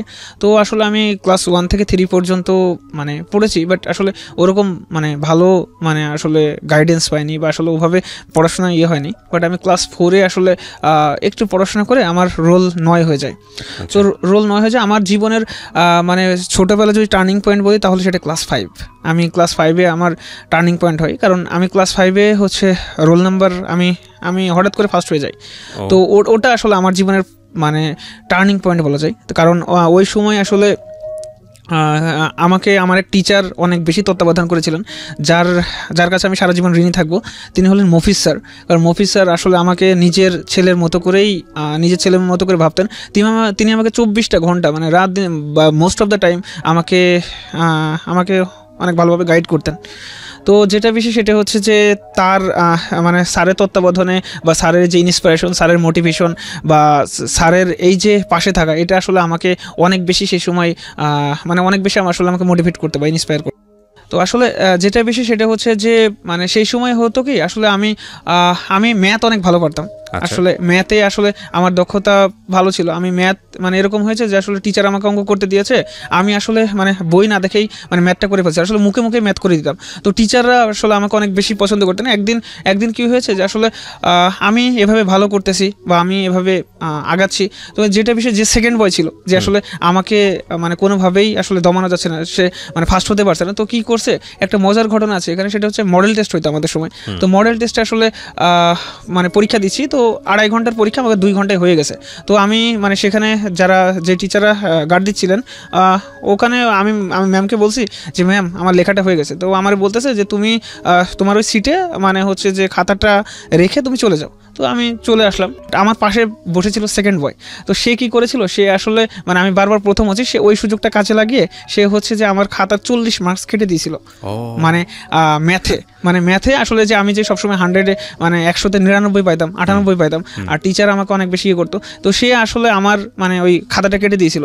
তো এবার যখন রেজাল্ট ইভালুয়েট করা হচ্ছে বা রেজাল্ট যখন দিবে, তখন আসলে মানে করছে কি, তো মানে আমার টিচার দেখছে যে আমি সমাজে 97 পেয়েছি বা বিজ্ঞানে 94 আসছে বা বাংলা সাবজেক্টগুলোতে আপনি ভালো করেছেন কিন্তু অঙ্কে খারাপ করেছেন। বাট অঙ্কতে অনেক বেশি খারাপ হয়েছে। তো আমাকে স্যার বললো যে আসলে সুলতান তুই তো তোর তো খারাপ করার কথা না, তাহলে আসলে বিষয়টা কী হয়েছিল? তো আমি বললাম যে স্যার আমার পাশের যে স্টুডেন্টটা ছিল, তো ওর নাম সোহাগ, তো ও স্যার তাহলে হয়তো বা মানে এই জিনিসটা ক্রস করে দিয়েছে বা এই জিনিসটা কেটে দিয়েছে। তো যেটা বেশি সেটা হচ্ছে যে আসলে কি বলবো, মানে ক্লাস 5টা অনেক বেশি আমার জন্য অনেক বেশি টার্নিং পয়েন্ট ছিল। আমি ওখান থেকে অনেক কিছু শিখেছি, অনেক কিছু জেনেছি। বাট সে সময় আসলে মানে বৃত্তি পরীক্ষা দিতে পারতো মানে প্রথম শ্রেণীর যারা থাকতো, মানে প্রথম দিকে যারা থাকতো 1 থেকে 10 জন। তো আমি আসলে বৃত্তি পরীক্ষার জন্য নির্বাচিত হয়েছিলাম। আমি বৃত্তি পরীক্ষা দিয়েছিলাম এবং আল্লাহর রহমতে এবং সবার দোয়াতে এবং স্যারের প্রচেষ্টায় আমি নিজে ওখান থেকে ট্যালেন্ট পুলে বৃত্তি পেয়েছিলাম। আমাদের স্কুল থেকে 4 জন বৃত্তি পেয়েছিল। তো এটা আসলে মানে এটা মোটামুটি মানে প্রাইমারি স্কুল জীবন আমার এই যে প্রাথমিক। আপনি বৃত্তি পেলেন? জি আমি ওটা আমার জীবনের একটা টার্নিং পয়েন্ট ছিল। নিশ্চয়ই জি। এবং এবার আসলে ক্লাস 6-এ, তো ক্লাস 6-এ যেটা হলো কি, সেটা হচ্ছে যে আসলে ক্লাস 6-এ আসলে ইউনিফর্মের যে বিষয়টা থাকে, ইউনিফর্ম পরে যাওয়া। আসলে আমি ইউনিফর্ম মানে যেটা বিষয় সেটা হচ্ছে আমার আর্থিক অসঙ্গতি সবসময় ছিল। তো যেটা বিষয় সেটা হচ্ছে যে আসলে আমি এক ইউনিফর্মে তিনটা বছর পার করছি, ক্লাস 6, 7, 8। তো এখানে একটা বিষয় বলে ভালো, সেটা হচ্ছে যে আসলে আমার এই যে চোখের যে সমস্যাটা, এটার জন্য আসলে না আমি হোয়াইট বোর্ডটা দেখতে পারি না। মানে স্যার যে লিখছেন বা স্যার যে আসলে করতেছে, সেটা আসলে আমার মানে হোয়াইট বোর্ডটা যে মানে আমি যে দেখবো মানে সেই শক্তিটুকু আমার নাই। আমি প্রথম বেঞ্চে বসে থাকি, বাট আমার হোয়াইট বোর্ড দেখা হয় না। আমি সেকেন্ড বেঞ্চে বসি, তাও আমি আসলে হোয়াইট বোর্ডটা দেখতে পারি না। তো আসলে ওই সময় আসলে আমি খুব বেশি ফিল করতাম যে আসলে আমার যে অসহায়ত্ব, মানে এই যে আমি যে একটা জিনিস যে দেখতে পারতেছি না, এটা আসলে আমার চরম অসহায়ত্ব লিখতেছে। আসলে সবাই লিখতেছে, সবাই লিখতেছে বা সবাই বিষয়টা বুঝতে পারছে বা সবাই দেখতে পারছে, বাট আসলে আমার ওই শক্তিটা নেই যে আমি দেখতে পারছি না। আমার চোখের পানি মানে টপ করে শুধু পড়তো। আমার ক্লাসমেটরা দেখতো, কিন্তু আসলে ওই সময় আসলে কোঅপারেশন বা কোঅপারেটিভ যে ম্যানার আসলে এটা মানে ছিল না। এটা আসলে অ্যান্ড ইভেন এখান থেকে হয়েছে কি, আসলে আমি আল্লাহ তাআলার কাছে অনেক বেশি মানে আল্লাহ তাআলার প্রতি অনেক বেশি অভিমান হতো যে আসলে আমার যে মানে আমার জীবনটা যদি অন্য সবার মতো হতো, আসলে আমার কি আসলে এই যে 2টা চোখ, আমার কি আসলে একটা চোখ ভালো দিলে কি মানে আরেকটা চোখ যদি ভালো হতো, তাহলে কি আল্লাহ তাআলার কি খুব ক্ষতি হয়ে যেত? এগুলো মনে হতো, আসলে মানে অনেক বেশি মনে হতো বা অনেক বেশি আসলে আমাকে করতো, কাঁদাতো। বাট যেটা যেটা বিষয় সেটা হচ্ছে যে ক্লাস 8-এ পরীক্ষা দিলাম, ক্লাস 8-এ পরীক্ষা দিয়ে আল্লাহর রহমতে সাধারণ গ্রেডে বৃত্তি পেলাম আলহামদুলিল্লাহ। তো যেটা বিষয় সেটা হচ্ছে আমার জীবনের মোড় ঘুরে যায় ক্লাস 9-এ। আমার বাবা যে ভাঙাড়ির দোকানে কাজ করতেন, সেখান থেকে যে আয়টা হতো সেখান থেকে আসলে আমাদের মানে কোনোরকম খেয়ে পরে চলে যেতাম। আর ক্লাস 9-এ হঠাৎ করে আমার আবার ব্রেন স্ট্রোক হয়ে যায়। আমার আব্বা ব্রেন স্ট্রোক হয়ে যান, তো ওনাকে ডাক্তারের কাছে নিয়ে যাওয়া হয় খুলনাতে। তো ডাক্তাররা তাকে চেক আপ বা সমস্ত চিকিৎসার পর বলেন যে তোমার আব্বাকে যদি বাঁচাতে চাও বা তোমার আব্বা যদি থাকতে চায় বা তোমার আব্বা যদি অনেকদিন যদি লাস্টিং করতে চাই, তাহলে মানে সে আর কোনো কাজ করতে পারবে না। সে যে ভাঙাড়ির দোকানে কাজ করে বা সে যে করে, তোমার আব্বাকে সারা জীবন শুয়ে বসে চলতে হবে। এখন এই যে বিষয়টা, এই জীবনটা মানে তখন ওই সময় ধরেন যে আমার চোখের এই অবস্থা প্লাস এই যে আর্থিক যে দুরবস্থা, তখন আসলে না আমার মাথায় আকাশ ভেঙে পড়লো। আমি নিশ্চয়ই আপনার ফ্যামিলিতে বড় কে? সবার বড় আমি, আমার ছোট বোন আছে। চিন্তা করেন অবস্থা। 4 ভাই বোন আপনারা? জি, আমরা 2 ভাই বোন। এক ভাই এক বোন আপনারা? জি জি, এক ভাই। আপনি বড় আর আপনার ছোট একটা বোন? আমার ছোট বোন। জি, মানে ওরা 4 জন হচ্ছে 4 জন মিলে ফ্যামিলি মেম্বার। জি জি জি। ওকে, তারপর তো এটা হচ্ছে সবচেয়ে মানে কি বলবো, তখন আসলে আমার পড়া রানিং আছে। অ্যান্ড ইভেন আমি এই যে টাকা পয়সার অভাবের জন্য আমি ফার্স্ট বয় হওয়া সত্ত্বেও আমি আসলে সায়েন্স নিইনি, কারণ আসলে গ্রামে সায়েন্সের ওরকম টিচার ছিল না, আর মানে সায়েন্সে অনেক খরচ। তো যেটা বেশি সেটা হচ্ছে যে আমি টাকার অভাবের জন্য কিন্তু ক্লাস 9-এ আর্টস নিয়েছিলাম, যে আসলে সে সময় মানে কারণ বায়োলজি আছে, কেমিস্ট্রি আছে, ফিজিক্স আছে, পড়তে পারবো না। জি জি, পড়তে পারবো না, কারণ আমার আসলে আর্থিক ওরকম মানে সঙ্গতি নাই। তো যেটা বিষয় হলো সেটা হচ্ছে যে তো আব্বুর এরকম অবস্থা। তো এখন আমার মা একটু শিক্ষিত, আমার মা এসএসসি পাস। তো সেই সময় আমার আম্মা বলল যে আসলে সংসারে তো এরকম দুরবস্থা, চল আমি আর তুই মিলে টিউশনই করি। তো এখান থেকে আসলে মানে আমার জীবনের আসলে মানে নতুন একটা অধ্যায়ের শুরু, যে আমি আসলে তখন আমাদের গ্রামে মানে আমাদের বাসায় মানে ছেলে মেয়েদেরকে পড়াইতাম ক্লাস 2, ক্লাস 3, ক্লাস 5 এভাবে আসলে পড়ানো শুরু করলাম। মানে আসলে ওই সময়টা না, ওই মানে যেই সময়টা আসলে দুরন্তপনা, যে সময় আসলে মানে খেলে বেড়ানোর সময়, যে সময়টা আসলে মানে কি বলবো হাসি আড্ডা মানে তামাশার সময়, সেই সময়টা আসলে আমি বুঝে গেছি যে আসলে আমার কী করা দরকার বা কী করা উচিত। তো তখন থেকে আসলে সংসারের ভাড়াপনটা চলে আসে। তো আলহামদুলিল্লাহ আমি আমার মায়ের প্রচেষ্টা, মায়ের মানসিক সমর্থনে আমি তখন থেকে টিউশনি করা শুরু করি। আপনার মাও টিউশনি করতেন? জি, আমার মাও টিউশনি করতেন। আমার মা যেহেতু শিক্ষিত ছিলেন, মানে এসএসসি পাস ছিলেন, তো ওখান থেকে আসলে মানে বাসায় টিউশনি করানো হতো ক্লাস 1, ক্লাস 2।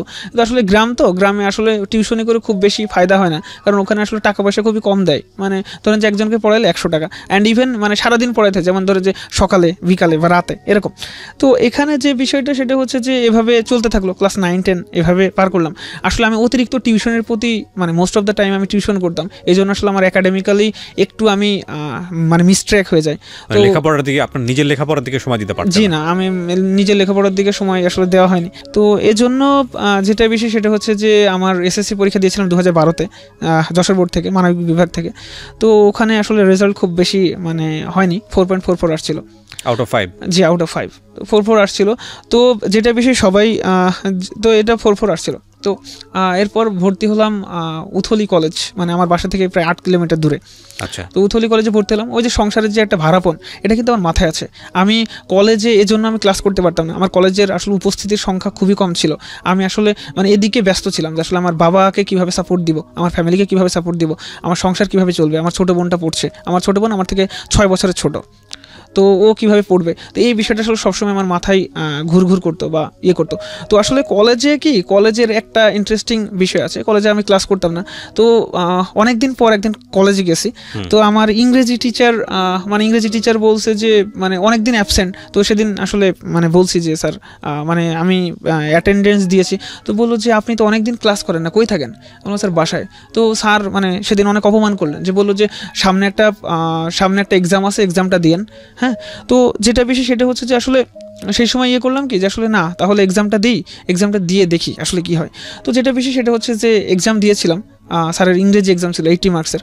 তো সেই সময় হলো কি স্যার সবার খাতা দিয়ে দিয়েছে। তো স্যার বললো যে আসলে এমন একজন ফার্স্ট হয়েছে বা এমন একজন আসলে মানে হায়েস্ট মার্ক পেয়েছে যে আসলে ক্লাস করে না বা তার কোনো অ্যাটেন্ডেন্স নাই বা সে সবসময় অ্যাবসেন্ট থাকে।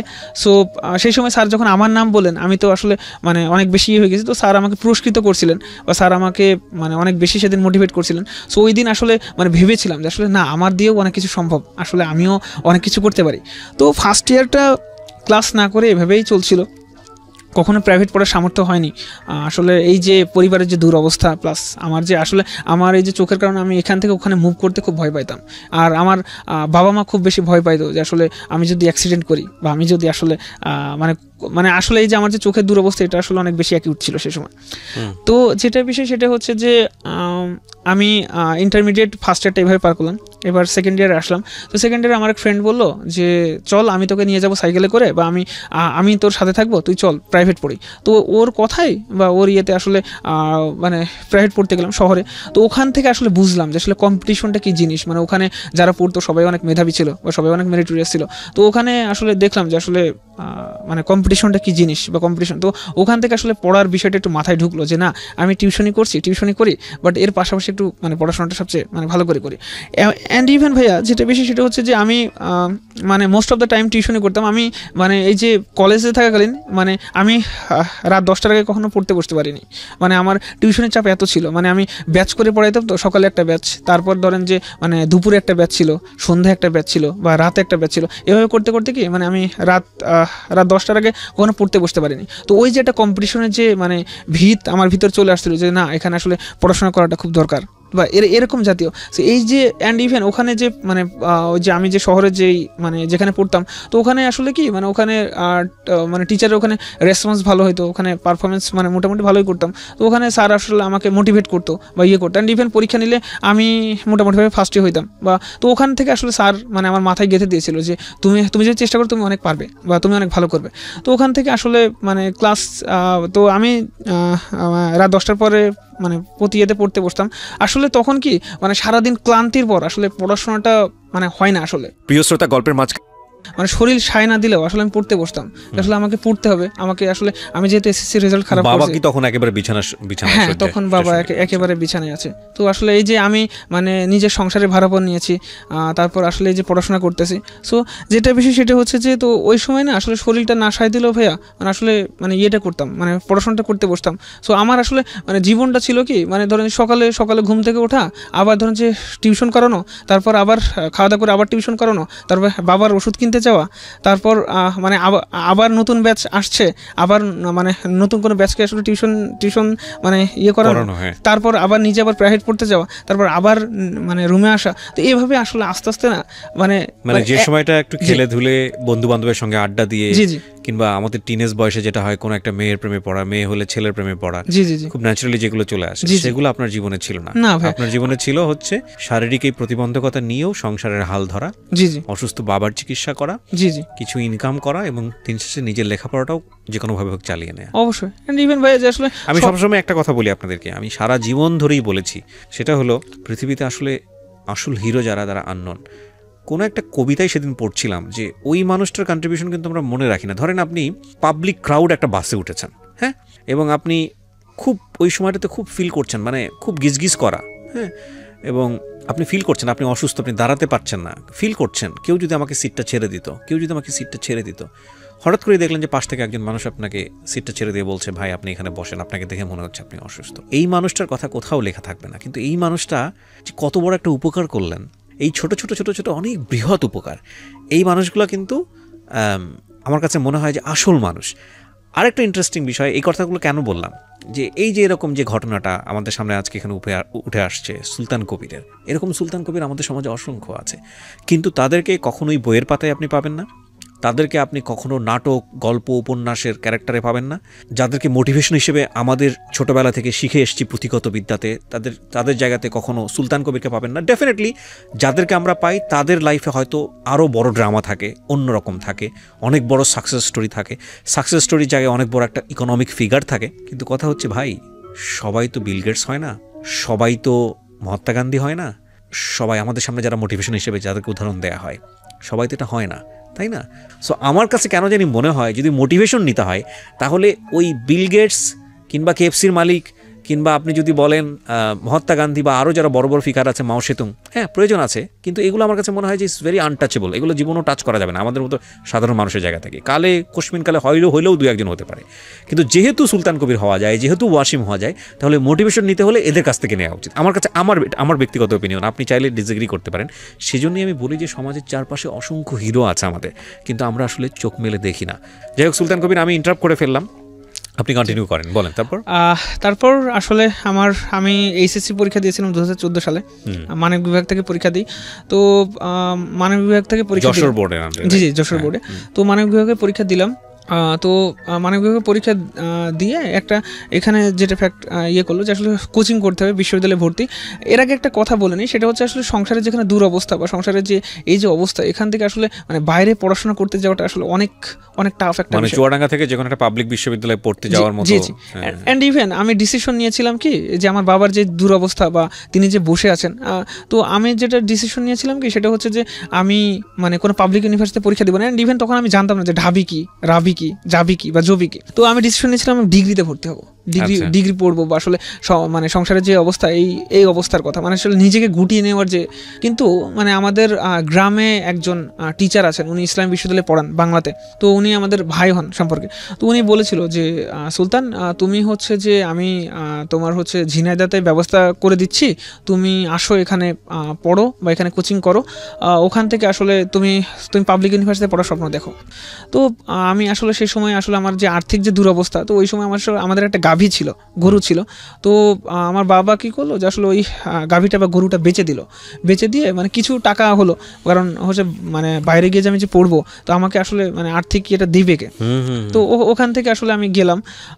তো কোথায় গেলেন কোচিং করতে? ঝিনাইদা, জি ইউসিসি তে কোচিং করতে গেলেন, গরু বিক্রি করে? জি গরু বিক্রি করে আমি চলে গেলাম। তো যেটা বিষয় সেটা হচ্ছে যে ওখানে গেলাম, তো ওখানে মানে কোচিং এর শুরু হলো, কোচিং এর পার্ট শুরু হলো। তো আসলে ওখানে গিয়ে কি আসলে মানে আমি যে মেসে থাকতাম, ওখানে দেখতাম যে সবাই পাবলিক ইউনিভার্সিটিতে পড়াশোনা করে, কেউ ইসলাম বিশ্ববিদ্যালয়ে পড়ছে, বা তারা আমাকে আসলে অনেক বেশি মোটিভেট করতো যে সুলতান, তুমি হচ্ছে যে তুমি ভালো করে প্রিপারেশন নাও, এভাবে পড়ো, এভাবে পড়তে হয় বা এভাবে করতে হয়। তো আসলে ওখান থেকে না মানে নিজের ভিতরে আসলে একটা স্বপ্ন তৈরি হলো। তো ওই সময়টাতে ফ্যামিলি চলতো কিভাবে? ওই সময়টাতে আসলে যেটা বিশেষ ছিল কি, সেটা হচ্ছে যে ওই যে মানে আমার মা তো টিউশনি করতেন, আমার মা যে টিউশনি করতে সামহাও ওখান থেকে আসলে মানে কোনোভাবে মানে খেয়ে পড়ে চলে যেত। ওর বাবা করতো ভাঙারির দোকানে কাজ। আপনাদের প্রপার্টি বলতে কি ছিল? আমাদের প্রপার্টি বলতে ভাই শুধু 10 কাঠা জমি আছে। 10 কাঠা জমি, এটার উপরে আপনাদের বাড়ি ঠাড়ি এরকম কিছু নাকি বাড়ির বাইরে? বাড়ির বাইরে কিছু, জি 10 কাঠা জমিগুলো ছিল, এখান থেকে চাষবাস হয়ে কিছু ফসল আসতো। জি কিছু ফসল আসতো। 10 কাঠা জমি বলতে গেলে 22, 23, 25 শতকের মতো হবে। জি ওকে, বলেন। তারপর হচ্ছে ওখানে করতে গেলাম, কোচিং করতে গেলাম। তো কোচিং করলাম, তো এর ভিতরে আসলে এইচএসসি রেজাল্টটা হয়ে গেল। এটা আসলে সবচেয়ে মোস্ট ইন্টারেস্টিং ফ্যাক্ট। তো এইচএসসি রেজাল্টে আমি আল্লাহর রহমতে সবার দোয়াই গোল্ডেন এ প্লাস পাইলাম। কারণ এই যে 4.44 থেকে গোল্ডেন এ প্লাস পাওয়া, এটা আসলে মানে আমার জীবনে অনেক বড় টার্নিং পয়েন্ট ছিল, বিশাল টার্নিং পয়েন্ট। মানবিক বিভাগ থেকে গোল্ডেন এ প্লাস পাওয়া এরকম একটা ক্রিটিক্যাল সিচুয়েশন। এন্ড ইভেন ওই সময় হচ্ছে যে কলেজ থেকে আমি মানে সম্মিলিত মেধা তালিকায় কলেজ থেকে ফার্স্ট হলাম। ওয়াও। এন্ড ইভেন আমি হচ্ছে মানে বোর্ড স্কলারশিপ পেলাম, আমার বোর্ডে একটা পজিশন হলো। তো আসলে ওটা আমার জীবনের আসলে মোড়কে অনেক বেশি ঘুরিয়ে দিয়েছিল। ওটা আসলে আমার মানে জীবনের আসলে কি বলবো, ওটাই আসলে আমার জীবনের টার্নিং পয়েন্ট ছিল। ওখান থেকে আমি আসলে স্বপ্ন দেখতে শিখেছি যে আসলে প্রতিবন্ধকতা বা প্রতিবন্ধিতা আমরা যেটা দেখি, আসলে এখান থেকে মুভ করা যায়, বা আসলে আর্থিক দুরবস্থা বা চোখের এইটা আসলে এটা মানে তেমন কোনো ফ্যাক্ট ক্রিয়েট করে না। দ্য থিং ইজ দ্যাট একটা মানুষকে ঘুরিয়ে দেওয়ার জন্য দুটো জিনিস ইম্পর্টেন্ট। নাম্বার 1, তাকে একটা পেইনফুল সিচুয়েশন দিতে হবে। এই সিচুয়েশন থেকে ওই মানুষটার টেন্ডেন্সি বসে যাবে, আইদার সে ডিরেইলড হবে, মানে খারাপ একটা অবস্থার মধ্যে চলে যাবে, নিজেকে শেষ করে দিবে, অথবা সে ঘুরে দাঁড়ানোর জন্য ফুল ফোর্স নিয়োগ করবে। সেই অর্থে যে কোনো ক্রিটিক্যাল মোমেন্ট, যে কোনো পেইনফুল সিচুয়েশন লাইফে ব্লেজিং হতে পারে। এই জন্য বলে শোককে শক্তিতে রূপান্তর করুন, নাম্বার 1। অ্যান্ড নাম্বার 2, আপনি যে কোনো ক্রিটিক্যাল সিচুয়েশনে থাকলে বা যে কোনো ধরনের ব্যাকওয়ার্ড সিচুয়েশনে থাকলে, আপনি যদি সৃষ্টিকর্তা বিশ্বাস করেন, বিলিভ মি, সামহাও আপনি যদি আপনার খালি হালটা ধরে রাখেন যে না আমি তো আসছি, নিশ্চয়ই রিজিক বা আমার সামনে আমি কত দূর যাবো না যাবো উপরওয়ালা নির্ধারণ করে রেখেছেন, আমাকে শুধু বিশ্বাস করে ধরে থাকতে হবে, ট্রাই করে যেতে হবে। অ্যান্ড বিলিভ মি, কোথা থেকে যে চলে আসে, মানে আপনার সাকসেসফুল ব্যাপারটা যে কত, আপনি যা চিন্তা করবেন তার চেয়ে তো কত গুণ বেগে চলে আসে, unthinkable. Life is all about miracle. So বিশ্বাস খুব ইম্পর্টেন্ট একটা জিনিস, যেটা খুব গুরুত্বপূর্ণ। যে কোনো সাকসেস, আপনি কাজ করতে গিয়ে ছোট একটা সাকসেস পাবেন বা কোনো একটা সাকসেস পাবেন, তখন আপনার চিন্তার মোডটা ঘুরিয়ে দেয়। ইনফ্যাক্ট তাৎক্ষণিক যে কনফিডেন্সটা আপনার মধ্যে তৈরি হবে, সেটা আপনাকে লাইফ লং ফাইট করতে শেখাবে। That actually happen in this boy. Sultan Kabir, যেটা আমরা শুনতেছিলাম যে আপনি বললেন যে আপনার মধ্যে একটা কনফিডেন্ট গ্রো করলো, যে আপনি ইন্টারমিডিয়েটে আপনি যখন গোল্ডেন এ প্লাস পেলেন যে না আমাকে দিয়ে হবে, আমার চোখে না দেখা আসলে কোনো বড় ফ্যাক্ট না। জি, তারপর আসলে আমি তখন থেকে রিয়েলাইজ করতে শিখলাম যে আসলে হিউম্যান ব্রেন আসলে আল্লাহ তাআলার সবচেয়ে বড় একটা দান। আসলে এটাকে আসলে সবচেয়ে বেশি মানে ভালোভাবে ইউটিলাইজ করা উচিত। এই জন্য আসলে একটা কথা আছে যে আসলে human brain is the most wonderful gift by Allah for every human being. So এই যে বিষয়টা তখন থেকে আসলে মানে নিজের প্রতি যে আসলে যে আসলে একজন মানুষ আর্থিক দুরবস্থা বা চোখের এই বিষয়টা থেকেও আসলে আগাইতে পারে, এটা আসলে কোনো ফ্যাক্ট না। তারপর থেকে তারপর আমি অ্যাডমিশনে কোচিং করা শুরু করলাম। বাট আমার এই যে টাকার যে মানে আসলে আর্থিক যে দুরবস্থা ছিল এই জন্য আসলে আমি 2 মাস কোচিং করে আমি আবার বাসায় চলে আসি। তো তারপর আসলে মানে মোটামুটিভাবে ঢাকা ইউনিভার্সিটিতে ফর্ম উঠাইছিলাম অ্যান্ড রাজশাহী ইউনিভার্সিটি, তাছাড়া খুব বেশি জায়গায় ফর্ম উঠানো হয়নি। তো আল্লাহর রহমতে ঢাকা ইউনিভার্সিটিতে পরীক্ষা দিয়ে তথ্য যোগাযোগ এবং তথ্য প্রযুক্তি এবং লাইব্রেরি সায়েন্সে ওটাতে চান্স হয়েছিল। আর রাজশাহী ইউনিভার্সিটিতে আন্তর্জাতিক সম্পর্কে চান্স হয়েছিল। কিন্তু আসলে সে সময় টাকার অভাবে ঢাকা ইউনিভার্সিটিতে ভর্তি হওয়া হয়নি। বাট আপনি যদি চয়েসের কথা বলেন ডেফিনেটলি আপনার ফ্রেন্ড সার্কেল বা বড় ভাইরা নিশ্চয়ই সাজেস্ট করেছিল ঢাকা ইউনিভার্সিটি। জি আমাকে ঢাকা ইউনিভার্সিটি, এটা আমার লাইফের একটা খুব ইন্টারেস্টিং স্টোরি আছে। আমি রাজশাহী ইউনিভার্সিটিতে পরীক্ষা দিয়েছিলাম, জাহাঙ্গীরনগর ইউনিভার্সিটিতে পরীক্ষা দিয়ে আমি শেয়ার করে ফেলি আজকে। জাহাঙ্গীরনগর ইউনিভার্সিটিতে পরীক্ষা দিয়েছিলাম, তারপরে হচ্ছে আপনার ঢাকা ইউনিভার্সিটিতে পরীক্ষা দিয়েছিলাম এবং বাড়ির পাশে আমার বাড়ি বগুড়া আজিজুল হকেও পরীক্ষা দিয়েছিলাম, আজিজুল হক কলেজে। মোস্ট ইন্টারেস্টিং ফ্যাক্ট হচ্ছে আমি ঢাকা ইউনিভার্সিটিতে চান্স পেয়েছি, রাজশাহী ইউনিভার্সিটিতে চান্স পেয়েছি, জাহাঙ্গীরনগরেও চান্স পেয়েছি, কিন্তু বগুড়া বাড়ির পাশে যে আজিজুল হক কলেজ সেখানে আমি চান্স পাইনি। ওকে ঠিক আছে, এখন বললে আমার হাসি লাগে। তো যাই হোক, তো আরও ইন্টারেস্টিং হচ্ছে যে আমার শখ ছিল যে আমি ইকোনমিক্স নিয়ে পড়াশোনা করবো। তো রাজশাহীতে আমার ইকোনমিক্সে হয়েছিল, কিন্তু ঢাকা ইউনিভার্সিটিতে আমি পাবলিক অ্যাডমিনিস্ট্রেশন আরও বেশ কিছু পেয়েছিলাম। তো ইকোনমিক্সে এখানে ভর্তি হওয়ার পর আমার বড় ভাইরা যেটা সাজেস্ট করলো যে no you should go for Dhaka university. Because আসলে ইউনিভার্সিটিতে পড়া তো শুধু একাডেমিক একটা পড়াশোনা না, এখানে আসলে পুরো এনভায়রনমেন্টটা থেকে আমরা শিখি। তো আমার কাছে কেন জানি মনে হয় যে আপনার সেই দিক থেকে এটাই বলার কথা যে library science was okay, but আপনি শুধুমাত্র অর্থ অভাবে সেই ডিসিশনটা আপনি নিতে পারেননি। এটা হচ্ছে একটা বিশাল স্যাক্রিফাইস। তো আপনি কি করলেন? তারপর মানে দেখলাম যে আসলে ঢাকাতে মানে আমার তো আসলে এক জায়গা থেকে আরেক জায়গায় মুভ করাই সমস্যা। তো সেখান থেকে এবং যে আর্থিক যে অবস্থা আসলে ঢাকাতে কিভাবে থাকবো, কিভাবে করবো, তো নিজের মন আসলে সায় দিল না। অ্যান্ড ইভেন আমি পরিবারের সাথে শেয়ার করলাম, আমার বাবা মার সাথে, যেহেতু আমার বাবা আসলে কোনো কিছু করে না। তো অ্যান্ড ইভেন স্টিল নাও মানে সে এখনও কোনো কিছু করতেছে না। সো আমার মা আসলে যে ইয়েটা করে মানে যে ইনকামটা করে ওটা দিয়ে কোনো রকমে চলে যায়। তো আমি ডিসিশন নিলাম যে রাজশাহীতে যেহেতু আসলে মানে থাকাটা একটু সহজ, কারণ ওখানে টাকা পয়সা কম লাগে। তো এই জন্য আসলে আমি রাজশাহী বিশ্ববিদ্যালয়ে আন্তর্জাতিক সম্পর্ক বিভাগেই মানে সেশন কত আপনার? আমার সেশন 14-15, আমি প্রথম ব্যাচ আন্তর্জাতিক সম্পর্ক বিভাগে। ও ওখানে আন্তর্জাতিক সম্পর্ক ফার্স্ট 2014 সালে ওপেন করা হয়? জি।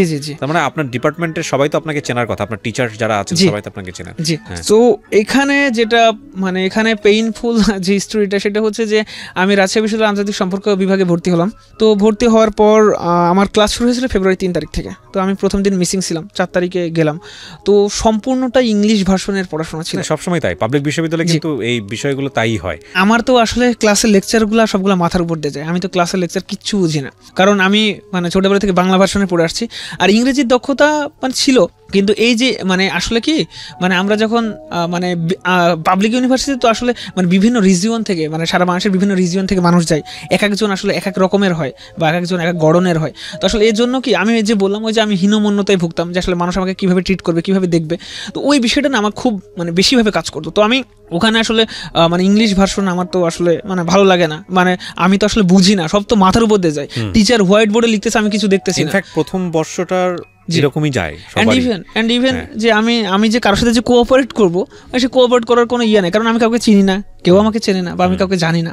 তো যেটা বিষয়ে আমি মানে ভয় পেয়ে বা মানে বড্ড বেশি ভয় পেয়ে আমার সব কিছু মানে আমি সব কিছু ছেড়ে দিয়ে আমি বাসায় চলে যাই, মানে সব বাদ, মানে পড়াশোনা করবো না। তো আমি আমার আম্মাকে গিয়ে বলতেছি যে আম্মা আমি পড়াশোনা করবো না, তুমি আমাকে এখানে ডিগ্রি ভর্তি করে দাও, আমি আগে যেভাবে প্রাইভেট পড়াইতাম আমি ওইভাবে পড়াবো, আমি সংসারে এভাবে হাল ধরবো। তো আমার আব্বা বলতেছে তোমাকে এত কষ্ট করে ভর্তি করাই দিলাম, এভাবে ঋণ নিয়ে তোমাকে হচ্ছে যে আসলে মানে ওখানে অ্যাডমিট করালাম, তুমি আসলে মানে তুমি এভাবে আসলে নিজে হেরে মানে চলে আসবা এভাবে। তারপর আমাকে আবার পাঠিয়ে দিল, আবার 2 দিন ক্লাস করলাম, আমার তো মাথার উপর দিয়ে আরও যায়, মানে ইংলিশ ভার্সন আমি কিছুই বুঝি না। তারপর আমি চলে গেলাম বাসায়, আবার চলে গেছি। ইভেন তখন যেটা বিষয় হয় কি আমি চলে আসছি, তো ধরেন যে প্রতিবেশী বা আসলে যে সারাউন্ডিংস ম্যাটার্স, বা এনভায়রনমেন্ট ম্যাটার্স। আমি যে এনভায়রনমেন্টের ভিতরে থাকতাম, তো আমার বলতেছে কি রে তুই সবসময় চলে আসিস কেন, তোর তো মানে তুই কি ইউনিভার্সিটি বন্ধ হয়ে গেছে না, তুই করতেছিস কেন। এই যে বিষয়টা, আমি মানে রাজশাহীতে যখন যাচ্ছি তখন আসলে এই যে আমার যে ক্লাসের ভয়, যে ক্লাস করলেই আসলে ইংলিশ ভার্সন পড়তে হবে, বা আবার এই যে বাসায় গেলে কি অন্যের কাছে জবাবদিহি করতে হবে, এটা না আসলে আমি নিতে পারতেছিলাম না। দেন আমি এবার কি হয়েছে, আমার বাবা মা আমার সাথে আসছে। আমার বাবা মা ডিপার্টমেন্টে গেছে, বলতেছে স্যার আসলে ওর তো একটু চোখের প্রবলেম, বা ওর তার এই সমস্যা, ও তো ইংলিশ ভার্সনের বিষয়গুলো বুঝতেছে না। তো স্যার মানে আমরা খুব দরিদ্র ফ্যামিলি থেকে করছি, তো স্যার মানে ওকে যদি একটু কেউ যদি কোঅর্ডিনেট করতো বা করতো তাহলে খুব ভালো হতো। তো স্যাররা মানে আম্মা প্লাস আব্বা ওখানে গিয়ে বলে আসলেন। তো তারপরেও আসলে ভালো লাগে না। আমি 3-3 বার বাসায় চলে গেছিলাম ভাইয়া, 3-3 বার। আপনি পড়বেন না? জি, আমি পড়বো না। তারপর একদিন বাসায় আছি, তো আমার মা দেখছি যে মানে অনেক কান্না করতেছে, আসলে আমার ছেলে মানে এত কষ্ট করে এসএসসি পাস করলো, ইন্টারমিডিয়েট পাস করলো, তার রেজাল্ট ভালো, সে একটা ভালো ইউনিভার্সিটিতে আল্লাহ তাআলা তাকে পাইয়ে দিল, এখন সে পারতেছে না কেন, আসল সমস্যাটা কোথায়। তো আমি একটা ডায়েরিতে লেখালেখি করতাম। তো ওই ডায়েরিতে আম্মা দেখছি লিখে রাখছে যে হে আল্লাহ, আমার ছেলের মাথায় পড়া ঢুকিয়ে দাও। আসলে ওই সময়টা ওই লাইনটা আমার আসলে মেডিসিনের মতো কাজ করছিল। মানে আপনার ডায়েরিতে আপনার মা লিখে রেখেছে? জি জি। কেন যে আসলে মানে কেন মানে যে প্রথম পাতায় ওটা লিখে রাখছে, মানে আমি যে ডায়েরি লিখতাম ওখান থেকে আসলে পাতাগুলো আমি ছিঁড়ে ফেলছিলাম, বাট শুধু ডায়েরিতে শুধু পড়েছিল। দেখছি ওখানে লেখা আছে যে আসলে হে আল্লাহ, আমার মাথায় মানে আমার ছেলের মাথায় পড়া ঢুকিয়ে দাও। তো আসলে ওই সময়টা না আসলে ওই যে বিষয়টা আমার মাথা ওষুধের মতো কাজ করছিল। প্রিয় শ্রোতা, গল্পের মাঝখানে একটু থামাচ্ছি। আপনারা নিশ্চয়ই জানেন প্রাণের মেলা বইমেলা শুরু হয়ে গেছে, এবং এই বইমেলাতে জীবন গল্প পার্ট 2 অসাধারণ বেশ কিছু গল্প নিয়ে অলরেডি বাজারে চলে এসছে। আপনারা বইটি সংগ্রহ করতে পারেন বর্ণপ্রকাশের স্টলে গিয়ে, আর ঘরে বসে আপনি সংগ্রহ করতে পারেন মাত্র 200 টাকার বিনিময়ে। আপনাকে ঘরে বসে সংগ্রহ করতে হলে যেটা করতে হবে, ফোন করতে পারেন boibajar.com এর এই নাম্বারে 09611262020। আমি আবারও বলছি 09611262020। অথবা আপনি যদি মনে করেন ফোন করে আপনার বুকিং করতে সমস্যা, ঠিক আছে, আপনাকে কিচ্ছু করতে হবে না, শুধু যেই নাম্বারটি আমি দিচ্ছি এই নাম্বারে বি লিখে SMS করবেন, আমরাই আপনাকে কল ব্যাক করব। ওকে, আমি নাম্বারটি বলছি 01617257525। আমি আবারও বলছি 01617257525। এই নাম্বারটিতে বি লিখে SMS করতে হবে। এবং যারা ঘরে বসে বইটি সংগ্রহ করতে চান, অবশ্যই খেয়াল রাখবেন বইটির যে মূল্য রাখা হয়েছে সেটার অর্ধেক অর্থ আপনাকে অগ্রিম পাঠাতে হবে, অর্থাৎ 100 টাকার মতো আপনাকে অগ্রিম পাঠাতে হবে। ওকে, আবারও গল্পে ফিরছি আমরা। তারপর আমি আম্মাকে বললাম যে আম্মা আমি চলে যাব, আমি গিয়ে ওখানে পড়াশোনা করব। তো এখানে আমার জীবনের মোড় পরিবর্তন করার ক্ষেত্রে এখানে যদি বলি, সেটা হচ্ছে যে আমার এক টিচার, ইউনিভার্সিটির একজন টিচার, আমার ডিপার্টমেন্টের টিচার আমার জীবনের মোড়টা ঘুরিয়ে দিয়েছে। সেটা হচ্ছে যে তিনি ক্লাসে আসলেন, ক্লাসে এসে মানে বলতেছে যে তোমার বাবা মা তো আসছিল, তো বলছে যে আচ্ছা বাবা তুমি কি হচ্ছে হোয়াইট বোর্ড দেখতে পাও? বললাম স্যার আসলে আমি হোয়াইট বোর্ড দেখতে পারি না। বলছে তুমি তো অনেক ক্লাসগুলো মিস করে ফেলেছো, তো তুমি এক কাজ করো, তুমি হচ্ছে ক্লাসের আগে বা ক্লাসের পরে আমার সাথে দেখা করো, আমি তোমাকে ক্লাসের বুঝিয়ে দিব। আর তোমার যদি আসলে হোয়াইট বোর্ড যদি দেখতেই সমস্যা হয়, আমি যে ক্লাসে যে ডেলিভারি দিচ্ছি আমি বলবো, তুমি লিখবা পরে। এই যে বিষয়টা, এই যে টিচারের যে সাপোর্টটা, প্লাস এই যে মায়ের লেখা যে লাইন, বা মায়ের লেখা যে আসলে মায়ের লেখা যে ওই যে লাইনটা, ওটা আসলে আমার এই দুইটা আসলে সবসময় মেডিসিনের মতো কাজ করলো। তো একদিন কি হলো, একদিন স্যার ক্লাসে টেস্ট নিয়েছে, ইনকোর্স না, ক্লাসে এমনিতে টেস্ট নিয়েছে। তো ক্লাস টেস্টে স্যার কোশ্চেন করেছে, আমি অ্যান্সার দিয়েছি। তো স্যার যখন দেখাবে, স্যার ক্লাসে খাতা আনলেন, এনে বলতেছে আসলে যে ছেলেটা 3-3 বার বাসায় চলে গেছে, তার যদি খাতার যদি মানে তার যে লেখার যদি ধরন দেখো, বা সে যেভাবে লিখেছে এটা যদি দেখো, তো সত্যি সত্যি তোমরা অবাক হবে। তো আমাকে স্যার বললো যে তুমি বাবা তুমি এত ভয় পাও কেন, তুমি তো ভালো লেখো, বা তুমি যদি চেষ্টা করো তুমি পারবা, সো তোমার কোনো ভয় নেই, আমি আছি, তুমি পড়াশোনাটা খুব ভালো করে করো। এই যে অ্যান্ড তখন থেকে আসলে আমি না একটা ভরসা, মানে একটা খুঁটি খুঁজে পেলাম যে আসলে না, সামথিং উইল হ্যাপেন, ইনশাল্লাহ সামথিং উইল হ্যাপেন। সো তারপর স্যারের এই যে মোটিভেশন, স্যারের কাছ থেকে আসলে রেগুলার অ্যাডভাইস নেওয়া, স্যারের কাছে যাওয়া। তো এই যে বিষয়টা 2014-তে আপনার সেশন? জি 14-15। তার মানে তো আপনার অনার্স কমপ্লিট হওয়ার কথা? জি অনার্স কমপ্লিট হয়ে গেছে। কত সালে কমপ্লিট হলো? আমার অনার্স কমপ্লিট হয়েছে ভাই 2019-এ। এই তো গত বছর? জি গত বছর। আচ্ছা, আপনি মাস্টার্সে পড়ছেন এখন নাকি? জি মাস্টার্সে অ্যাডমিট হয়ে গেছেন। কোন শিক্ষকের কথা বলছিলেন? যে শিক্ষক আপনাকে অনেক বেশি ইন্সপায়ার করেছেন? অনেক বেশি ইন্সপায়ার করতেন। নাম কি ওনার? ওনার নাম শরীফুল ইসলাম স্যার। উনি স্যার এখন ইন্ডিয়াতে পিএইচডির জন্য আছেন। তো সেই সময় আসলে তো এই যে ইন্সপিরেশন, স্যারের ইন্সপিরেশন, তো আমি ক্লাসে ওই পরীক্ষা দিয়ে স্যার আমাকে যেভাবে ফলো আপ করলেন বা এইভাবে যেভাবে আমাকে মোটিভেট করতে থাকলেন, আসলে আমি একটা খুঁটি খুঁজে পেলাম। তারপর থেকে আসলে আমি আমার জীবনে মানে পরিশ্রম জিনিসটা আমি করতে শুরু করলাম, যে আসলে আমি আগের যেই মানে ছিলাম, যে আসলে আমি যদি এত টিউশনি করি বা এত কষ্ট করে যদি আগের ইয়েতে যদি মানে পড়াশোনা করতে পারি, তাহলে এখনো সম্ভব। তো আপনি আপনার এই একাডেমিক পড়াশোনার খরচটা কিভাবে জোগাড় করতেন? পড়াশোনা ভাইয়া সেখানে আসলে টার্নিং পয়েন্ট হিসেবে কাজ করছে ডাচ বাংলা ব্যাংকের ভিত্তি। আমি ডাচ বাংলা ব্যাংকের ভিত্তি আল্লাহর রহমতে পেয়েছিলাম, ওটা মে মাসে হয়েছিল। ওর আগে এটা দেখি আপনাদের ফুল একাডেমিক সাপোর্টটা পেয়েছেন ওখান থেকে ফুল ভাইয়া। ওখানে আসলে কি মানে ওরা প্রতি মাসে 2500 করে টাকা দিত, ওখান থেকে কোনোভাবে চলতো। আবার এই যে মানে আমার আমরা পুরো অনার্সে এটা সাপোর্টটা দিয়েছে ওরা? জি জি, ওরা আমাকে পুরো মাস্টার্সেও দিচ্ছে। মাস্টার্সে জি না, মাস্টার্সে দেয়নি, পুরো অনার্সের সাপোর্টটা ডাচ বাংলা ব্যাংক দিয়ে দিয়েছে। জি জি জি, পুরো অনার্সের সাপোর্টটাই ডাচ বাংলা ব্যাংক দিয়ে দিয়েছে। বাট বাই দ্য ওয়ে এই অনুষ্ঠানের স্পন্সর ডাচ বাংলা ব্যাংক না, but they are doing very good স্কলারশিপের ক্ষেত্রে, যে কারণে থ্যাঙ্কস জানাই আমাদের এই অনুষ্ঠানটা থেকে। যারা ভালো কাজ করেন, তারা যে ব্র্যান্ডেরই হোক না কেন, যাই কিছু হোক না কেন, দে শুড বি হাইলাইটেড, সব জায়গাতে তাদেরকে হাইলাইট করা উচিত। ওকে, সো আপনার এইটাকে আপনাকে একটা বিশাল হেল্প করেছে? জি, ওটা মানে মোটামুটি আমার আসলে ফাইন্যান্সিয়াল একটা খুঁটি হলো। তারপর টিচারের আসলে যে সমর্থন, এটা আমি পেলাম।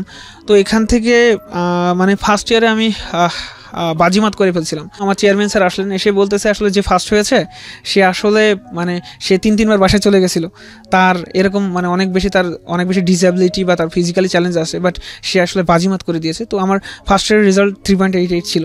তো ওখান থেকে আসলে ফার্স্ট ইয়ার তো ওখান থেকে আসলে আমি একটা মানে পজিশন খুঁজে পেলাম যে আসলে আমার দিয়েও হবে, বা আমি মানে আমাকে দিয়ে সব কিছু পসিবল। সো ওখান থেকে আসলে মানে আমার জীবনের খুঁটি খুঁজে পেলাম। আমি ইন্টারন্যাশনাল রিলেশনস নিয়ে পড়ছি। আমি ইন্টারন্যাশনাল রিলেশনসকে আসলে অনেক ভালো করে জানার চেষ্টা করেছি, অনেক ভালো করে বোঝার চেষ্টা করেছি। ফাইনালি যেটা হলো যে আপনি অনার্স কমপ্লিট করলেন একটা ভালো রেজাল্ট নিয়ে। জি, অনার্স আমি ওখানে সফল হয়েছি। আর আমি আসলে ইন্টারন্যাশনাল রিলেশনসকে খুব ভালো করে জানার চেষ্টা করেছি। এবং ও প্রথম সারির মধ্যে আছে। জি, আল্লাহর রহমতে রেজাল্টে প্রথম সারির মধ্যে আছে। That's really awesome. কত পেলেন আপনি আউট অফ 4-এ? আউট অফ 4-এ আমার result total 3.80। Excellent. G, truly excellent, is unthinkable. Wow, জোস। এই তো বলি যে আমাদের আশেপাশে কত হিরো আছে, আর কতবার বলবো বলেন, আমার বলতে ভালো লাগে এগুলা। আর তো আপনার কমপ্লিট হলো 2019 সালে? জি, 2019-এ কমপ্লিট হলো। আমি আসলে সো এখানে একটা বিষয় বলে ফেলা ভালো, সেটা হচ্ছে যে ইউনিভার্সিটি লাইফে আমি বিভিন্ন স্বেচ্ছাসেবী সংগঠনের সাথে কাজ করেছি। তো সবচেয়ে যেটা মানে আমার মানে জীবনের সাথে যেটা জড়িয়ে, সেটা হচ্ছে physically challenge development foundation, PDF. সেখানে আমি অসংখ্য ফিজিক্যালি চ্যালেঞ্জ পিপলদের সাথে মিট করেছি, অনেক ফিজিক্যালি চ্যালেঞ্জ পিপলদের সাথে থেকেছি। ওদের সাথে দেখেছি কি ওরা যারা ফিজিক্যালি চ্যালেঞ্জ বা যারা ধরেন যাদের মানে একটু আল্লাহ তাআলা মানে আসলে মানুষকে বিভিন্নভাবে পরীক্ষা করে, যারা একটু আসলে মানে একটু কম নিয়ে জন্মায়, যাদের শারীরিক একটু সমস্যা থাকে, যেমন কারো হাত নেই, কারো পা নেই, কারো মুখের সমস্যা, কেউ কথা বলতে পারে না, কেউ কানে শোনে না। এরা কি মানে এরা এই যে মানে ইউনিভার্সিটি গ্রাউন্ডে আসছে অনেক কষ্ট করে, বাট ওরা মানে যতটা না শারীরিক মানে বিষয় নিয়ে ভোগে, তার থেকে অনেক বেশি ভোগে মানসিক সমস্যায়। ওদের আসলে মেন্টাল যে মানে এই যে মানে মেন্টালিটি, ওদের মানে মেন্টালি সবসময় নিচু থাকে ভাইয়া। Because of our society, because of our দৃষ্টিভঙ্গি। সিম্পল কথা হচ্ছে এটা। ওরা যদি জন্মের পর থেকে এটা জানতো যে না, দে আর ফিজিক্যালি চ্যালেঞ্জড এবং তাদেরও স্কোপ আছে, তাদেরকে হীনমন্যতা ভোগার কিচ্ছু নাই, কজ আমরা প্রত্যেকেই কোনো না কোনোভাবে চ্যালেঞ্জ ফেস করছি আমাদের হিউম্যান লাইফে। ওরা যদি ওই কনফিডেন্সটা ছোটোবেলা থেকে পেতো, তাহলে কিন্তু এই মানসিকতা প্রবলেমে তাদেরকে তো পড়ার কথা না। হাতে হাত ধরে যদি আমরা চলতে পারতাম, হ্যাঁ, একসাথে যদি চলতে পারতাম, ওই যে আপনি ছোটোবেলায় যে কানাগালি শুনেছেন বা অন্য কিছু শুনেছেন, এগুলো যদি না হতো, বাচ্চা কাচ্চাদের মধ্য থেকে এগুলো যদি না শুনতেন, তাদেরও কোনো দোষ নাই, কারণ তারা দেখে দেখে শিখেছে। তো এই জিনিসগুলো যদি না থাকতো, তাহলে কিন্তু এই জিনিসটা হতো না, এই মানসিক সমস্যার জিনিসটা হতো না। হ্যাঁ, বলেন তারপর। তো এটা আসলে সোশ্যালি কনস্ট্রাকশন। তো ওরা আসলে এতটা না মানে এতটা মেন্টালি ভোগে, এতটা মেন্টালি আসলে হয়। তো মানে এই বিষয়টা না আমি নিজের বিষয়তেই ফিল করছি। আসলে যখন কেউ মানে পায়ের আসলে নিয়ে জন্মাবে, তখন তাকে যখন কেউ লুলা বলবে বা খুঁড়া বলবে, মানে এটা আসলে না ফিলিংসের ব্যাপার। মানুষ আসলে এটাকে সোশ্যালি কনস্ট্রাক্টেড করে দিয়েছে, মানুষ এটাকে বানিয়েছে। এটা আসলে মানে তো আমরা যদি প্রথম মানে সমাজ বা মানুষ যদি তাদেরকে যদি প্রথম দিক থেকে যদি সুযোগ দিত, তাহলে হয়তো বা মানে এই বিষয়টা কখনো হতো না। তো ওই বিষয়টা আমার খুব লাগছে। অ্যান্ড ইভেন আমি ওখান থেকে নিজেকে ডেভেলপ করার চেষ্টা করেছি যে আসলে আমি মানে আসলে এমন কিছু করব বা আসলে এমনভাবে আগাবো যাতে আসলে মানে আমি যাতে ফিজিক্যালি চ্যালেঞ্জ পিপলদের নিয়ে যাতে কাজ করতে পারি। ওরা মানে ওদের ওই বিষয়গুলো আসলে না আমাকে খুব টানে, কারণ আমি এই বিষয়গুলো আসলে নিতে পারি না। আসলে মানে ওর ভিতরে মানে আসলে আমি যেটা মনে করি, they have they have enough potential, they have enough merit, but the fact is that তারা আসলে সেই সুযোগটা পাচ্ছে না, তাদেরকে সেই সুযোগটা দেওয়া হচ্ছে না। এটা আসলে মানে সবচেয়ে মানে কি বলবো মানে সবচেয়ে আনফর্চুনেট একটা থিং। তারা আসলে মানে ইয়ে পাচ্ছে না। আপনি যদি আমাদের যদি পলিসি লেভেল দেখেন, আমাদের যে ডিসিশন মেকিং দেখেন, বা সব জায়গাতে আপনি কয়জনকে মানে কয়জন ডিসেবল বা কয়জন ফিজিক্যাল চ্যালেঞ্জ পিপলদেরকে পাবেন? আমি এই অনুষ্ঠানে একটা জিনিস বলতে চাই, আমাদের মাননীয় প্রধানমন্ত্রী এইসব ব্যাপারে যথেষ্ট রকমের উদার, এবং আমি যদি ভুল না বলে থাকি, আমি আসলে খুব বেশি স্টাডি করি তা না এইসব জায়গাগুলোতে, তবে আমি যদি ভুল না করে থাকি উনি যতগুলো বিষয়ে ওনার সম্পর্কে পড়েছি, লাইক প্রতিবন্ধীদের নিয়ে ওনার যে অ্যাক্টিভিটিসগুলো, বিশেষ করে ওনার মেয়ে সাইমা ওয়াজেদ পুতুল, সো ওনার যে ব্যাপারগুলো সেগুলো কিন্তু খুবই খুবই মানে আশা জাগানিয়া। কিন্তু বিষয় যেটা হচ্ছে যে একটা স্টেট ফ্রেমওয়ার্কের যদি আমরা চিন্তা করি যে আসলে প্রত্যেকটা আমরা যখন যত লেভেলেই কাজ করব, যত কিছুই কাজ করব, আমরা যখন সেটা পিপল ওরিয়েন্টেড ওয়ার্ক যদি আমরা বলি, সেই সময়টাতে আমাদের এই স্পেশালি অ্যাবল যেসব ছেলেমেয়েরা আছে তাদের কথা মাথায় থাকে কিনা, এইটা হচ্ছে আমাদের সবচেয়ে বড় কনসার্ন হওয়া উচিত, যে যাতে করে সব লেভেলে তাদের একটা অংশগ্রহণ থাকে। আমি এই কথাটা কেন বললাম, এই প্রসঙ্গ থেকেই আমি একটু আপনার কাছ থেকে জানতে চাই, আপনি মাস্টার্স কমপ্লিট করার পরে ক্যারিয়ারটা কোন দিকে নেওয়ার চিন্তা করছেন? ভাইয়া আমি আসলে একাডেমিক পড়াশোনা মানে যেহেতু মানে আসলে আমার একাডেমিকে নলেজ ভালো, তো যেটা বেশি সেটা হচ্ছে যে মানে আমি যেহেতু প্রতিবন্ধীদের নিয়ে মানে প্রতিবন্ধীর বিষয়গুলো খুব টানে, তো আমি আসলে মানে আমার একটা ইচ্ছা আছে যে আমি বিদেশে গিয়ে পড়াশোনা করতে চাই, বিদেশে মাস্টার্স বা বিদেশে পিএইচডি করার জন্য আমি যেতে চাই। আমি আসলে একজন মানে রিসার্চার হইতে চাই, যে আসলে রিসার্চার, জি গবেষক। জি আমি একজন গবেষক হইতে চাই, মানে একজন একাডেমিশিয়ান হিসেবেই লাইফটা চিন্তা করছেন এই মুহূর্তে। জি আমি অল্টারনেটিভ থিংকিংও তো নিশ্চয়ই থাকে, লাইক আমরা দেখি একটা ভালো ছেলেমেয়েরা অনেক সময় বিসিএস করছে, ফার্স্ট ক্লাস গেজেটেড অফিসার হচ্ছে, আপনাদের কি সেই সুযোগটা আছে আপনার চোখের এই সমস্যাটা নিয়ে? জি আমার যেটা বিষয় সেটা হচ্ছে যে আমার মনে হয় যে আসলে আমি ডিরেক্টলি আসলে যারা ফিজিক্যালি চ্যালেঞ্জ পিপল আসলে এদেরকে আসলে ডিরেক্টলি আমি ডিরেক্টলি এদের সেবা করতে চাই ভাই। আমার এটাই মাথায় আছে, কিন্তু আসলে দেশ আমাকে অনেক টানে, মাতৃভূমি আসলে আমাকে অনেক বেশি টানে। এজন্য আসলে আমি মাস্টার্স বা পিএইচডি করার পর আমার মানে নিজের দেশে আমি যদি খুব কাছ থেকে যদি আর 10 জনকে যদি হেল্প করতে পারি, তাহলে এটা আসলে আমার জীবনের অনেক বেশি চরম সার্থকতা হয়ে যাবে। আপনার এইম সফল হোক, এবং আমরা মনে করি একজন আগালে পুরো দেশ আগায়, একটা বাতি জ্বললে সেখান থেকে 1000 বাতি জ্বলার সম্ভাবনা থাকে। তো আপনি রাজশাহী থেকে কষ্ট করে এসছেন, আপনার সঙ্গে আপনি যখন আমাকে মেইল দেন, আপনাকে আমি ডিরেক্টলি আপনার মেইলটা পড়ার সঙ্গে সঙ্গে আমি আপনাকে ফোন দিয়েছিলাম। কিছু কিছু মেইল এমন থাকে যেটা পড়ে আর মানে আর্কাইভে রাখতে ইচ্ছা করে না, সেটা সঙ্গে সঙ্গে ফোন দেয়, তার মধ্যে এটা একটা। তো উনি আমাকে তখন জানালো যে ভাইয়া আমার তো এখন পরীক্ষা চলছে বা সামথিং লাইক দিস, আমি মিডল অফ দ্য ফেব্রুয়ারি বা মার্চের দিকে আসবো। তখন আমি বললাম ঠিক আছে, কোনো সমস্যা নেই, আর নাম্বার থাকলে আপনি যোগাযোগ করেন। কিন্তু উনি সামহাও টাইম ম্যানেজ করে আগেই চলে এসছে, সো উনিও অনুভব করেছে যে না, আমার গল্পটা আগে বলা উচিত। আমি অনেক বেশি ইন্সপায়ার সুলতান আপনার গল্প শুনে, এবং আমি বিশ্বাস করি আপনার এই গল্পটা যখন সোশ্যাল মিডিয়াতে গেল বা আমাদের রেডিওতে প্রচার হচ্ছে, তখন অনেক ছেলে মেয়ে ইন্সপায়ার হবে। যে কোনো প্রতিবন্ধকতাই আসলে কোনো প্রতিবন্ধকতা না, যদি মনের উইল পাওয়ারটা ঠিক থাকে, এটা হচ্ছে সবচেয়ে বড় কিছু। এবং আমি সবসময় যে কথাটা বলি যে আমাদের চারপাশে অনেক হিরো আছে, তাদের কাছ থেকে নেন। ভালো জিনিসটা যদি আপনি খোঁজ করেন, ভালোটাই আপনার সামনে আসবে। আপনি যদি খারাপ জিনিস খোঁজ করেন, নিয়তি এমন একটা ব্যাপার, আপনার সামনে খারাপ জিনিসই দিয়ে দেবে। সুতরাং আমরা ভালোটা খোঁজ করি, হ্যাঁ। এবং আমরা প্রত্যেকটা মানুষ, এভরিবডি কোনো না কোনোভাবে ক্রিটিক্যাল সিচুয়েশন পার করতেছি, কোনো না কোনোভাবে পিছিয়ে আছি। কিন্তু জীবনে একটা জায়গায় নিজেকে দাঁড় করানোর জন্যে, ভালোভাবে লাইফটা লিড করার জন্যে, একটা পজিটিভ ভাইব নেবার জন্যে যদি কোনো মানুষকে অনুসরণ করতে হয়, ফার্স্ট আপনি আপনার চারপাশে কারা ভালো করছে তাদেরকে অনুসরণ করেন। এতে করে হবে কি, লাইফটা অনেক বেশি ইজি হয়ে যাবে। আপনি যদি টার্গেট করে ফেলেন যে আপনি জীবনে কেএফসির মতো মালিক হবেন, কিংবা আপনি যদি বিল গেটসের মতো বড় কিছু করতে চান, কিংবা আপনি রবার্ট ব্রুসের মতো অধ্যবসায় আপনার মধ্যে নিয়ে আসতে চান, কিংবা আপনি মহাত্মা গান্ধীর মতো একদম বিশাল বড় মাপের পলিটিশিয়ান হতে চান, যারা আমাদের সামনে সবসময় এই যে আমরা পড়েছি ছোটোবেলায় রচনা, তাহলে লাইফটা অনেক ডিফিকাল্ট হয়ে যাবে। আমি বলছি না যেটা সম্ভব না, বিকজ মানুষই তো হয়, কিন্তু life will be much more difficult. এবং তখন আপনি যে হোঁচটটা খাবেন সেটা আপনার জন্য অনেক বেশি নেগেটিভ হতে পারে। সুলতান কবিরকে যদি আপনি অনুসরণ করেন, বা আমাদের চারপাশে যারা সাধারণ মানুষ আছেন, যারা জীবনটাকে অনেকভাবে পজিটিভভাবে দেখছেন, তাদেরকে যদি আপনারা অনুসরণ করেন, তাহলে লাইফটা অনেক বেশি ইজি হবে। সো সুলতান কবির, আপনার কাছে আমার প্রশ্ন যে আপনি কেন আসলেন এই অনুষ্ঠানে? আমি এসেছি যে মানুষকে মোটিভেট করতে, কারণ আমি আমার জীবনে আসলে অনেক কিছু ফেস করেছি। আমার আর্থিক দুরবস্থা ছিল, আমার শারীরিক প্রতিবন্ধকতা ছিল, এটা এখনও আছে। কিন্তু যেটা বেশি সেটা হচ্ছে আমি মানে আমার মনের ভিতরে যেটা ফিল করছি সেটা হচ্ছে যে আসলে এডুকেশন, এই যে নেলসন ম্যান্ডেলার ভাষায় একটা কথা আছে যে আসলে education is the most powerful weapons which you can use to change the world. তো এই যে এডুকেশন মানুষের আসলে জীবনকে কীভাবে পরিবর্তন করে দিতে পারে, আসলে মানুষের জীবন কীভাবে একটা মোড় থেকে আরেকটা মোড়ে করতে পারে, সেটা এই যে এডুকেশন, এটা আমার জীবনের আসলে গেম চেঞ্জার। সো আমি আসলে মানুষের কাছে এটাই মেসেজ দিতে চাই যে আসলে will power is a great power. আমি আসলে একটাই বলতে চাই, সেটা হচ্ছে যে ফিজিক্যালি চ্যালেঞ্জড, আর্থিক দুরবস্থা বা অনেক বেশি ভেঙে পড়েছেন, অনেক বেশি ডিপ্রেশনের ভিতরে আছেন, কখনো আসলে পরাজয় মেনে নেন না। কারণ আসলে পরাজয় মেনে নেওয়া আসলে জীবনের কোনো ধরনের কোনো পার্ট হতে পারে না। আসলে পরাজয় মেনে নেওয়া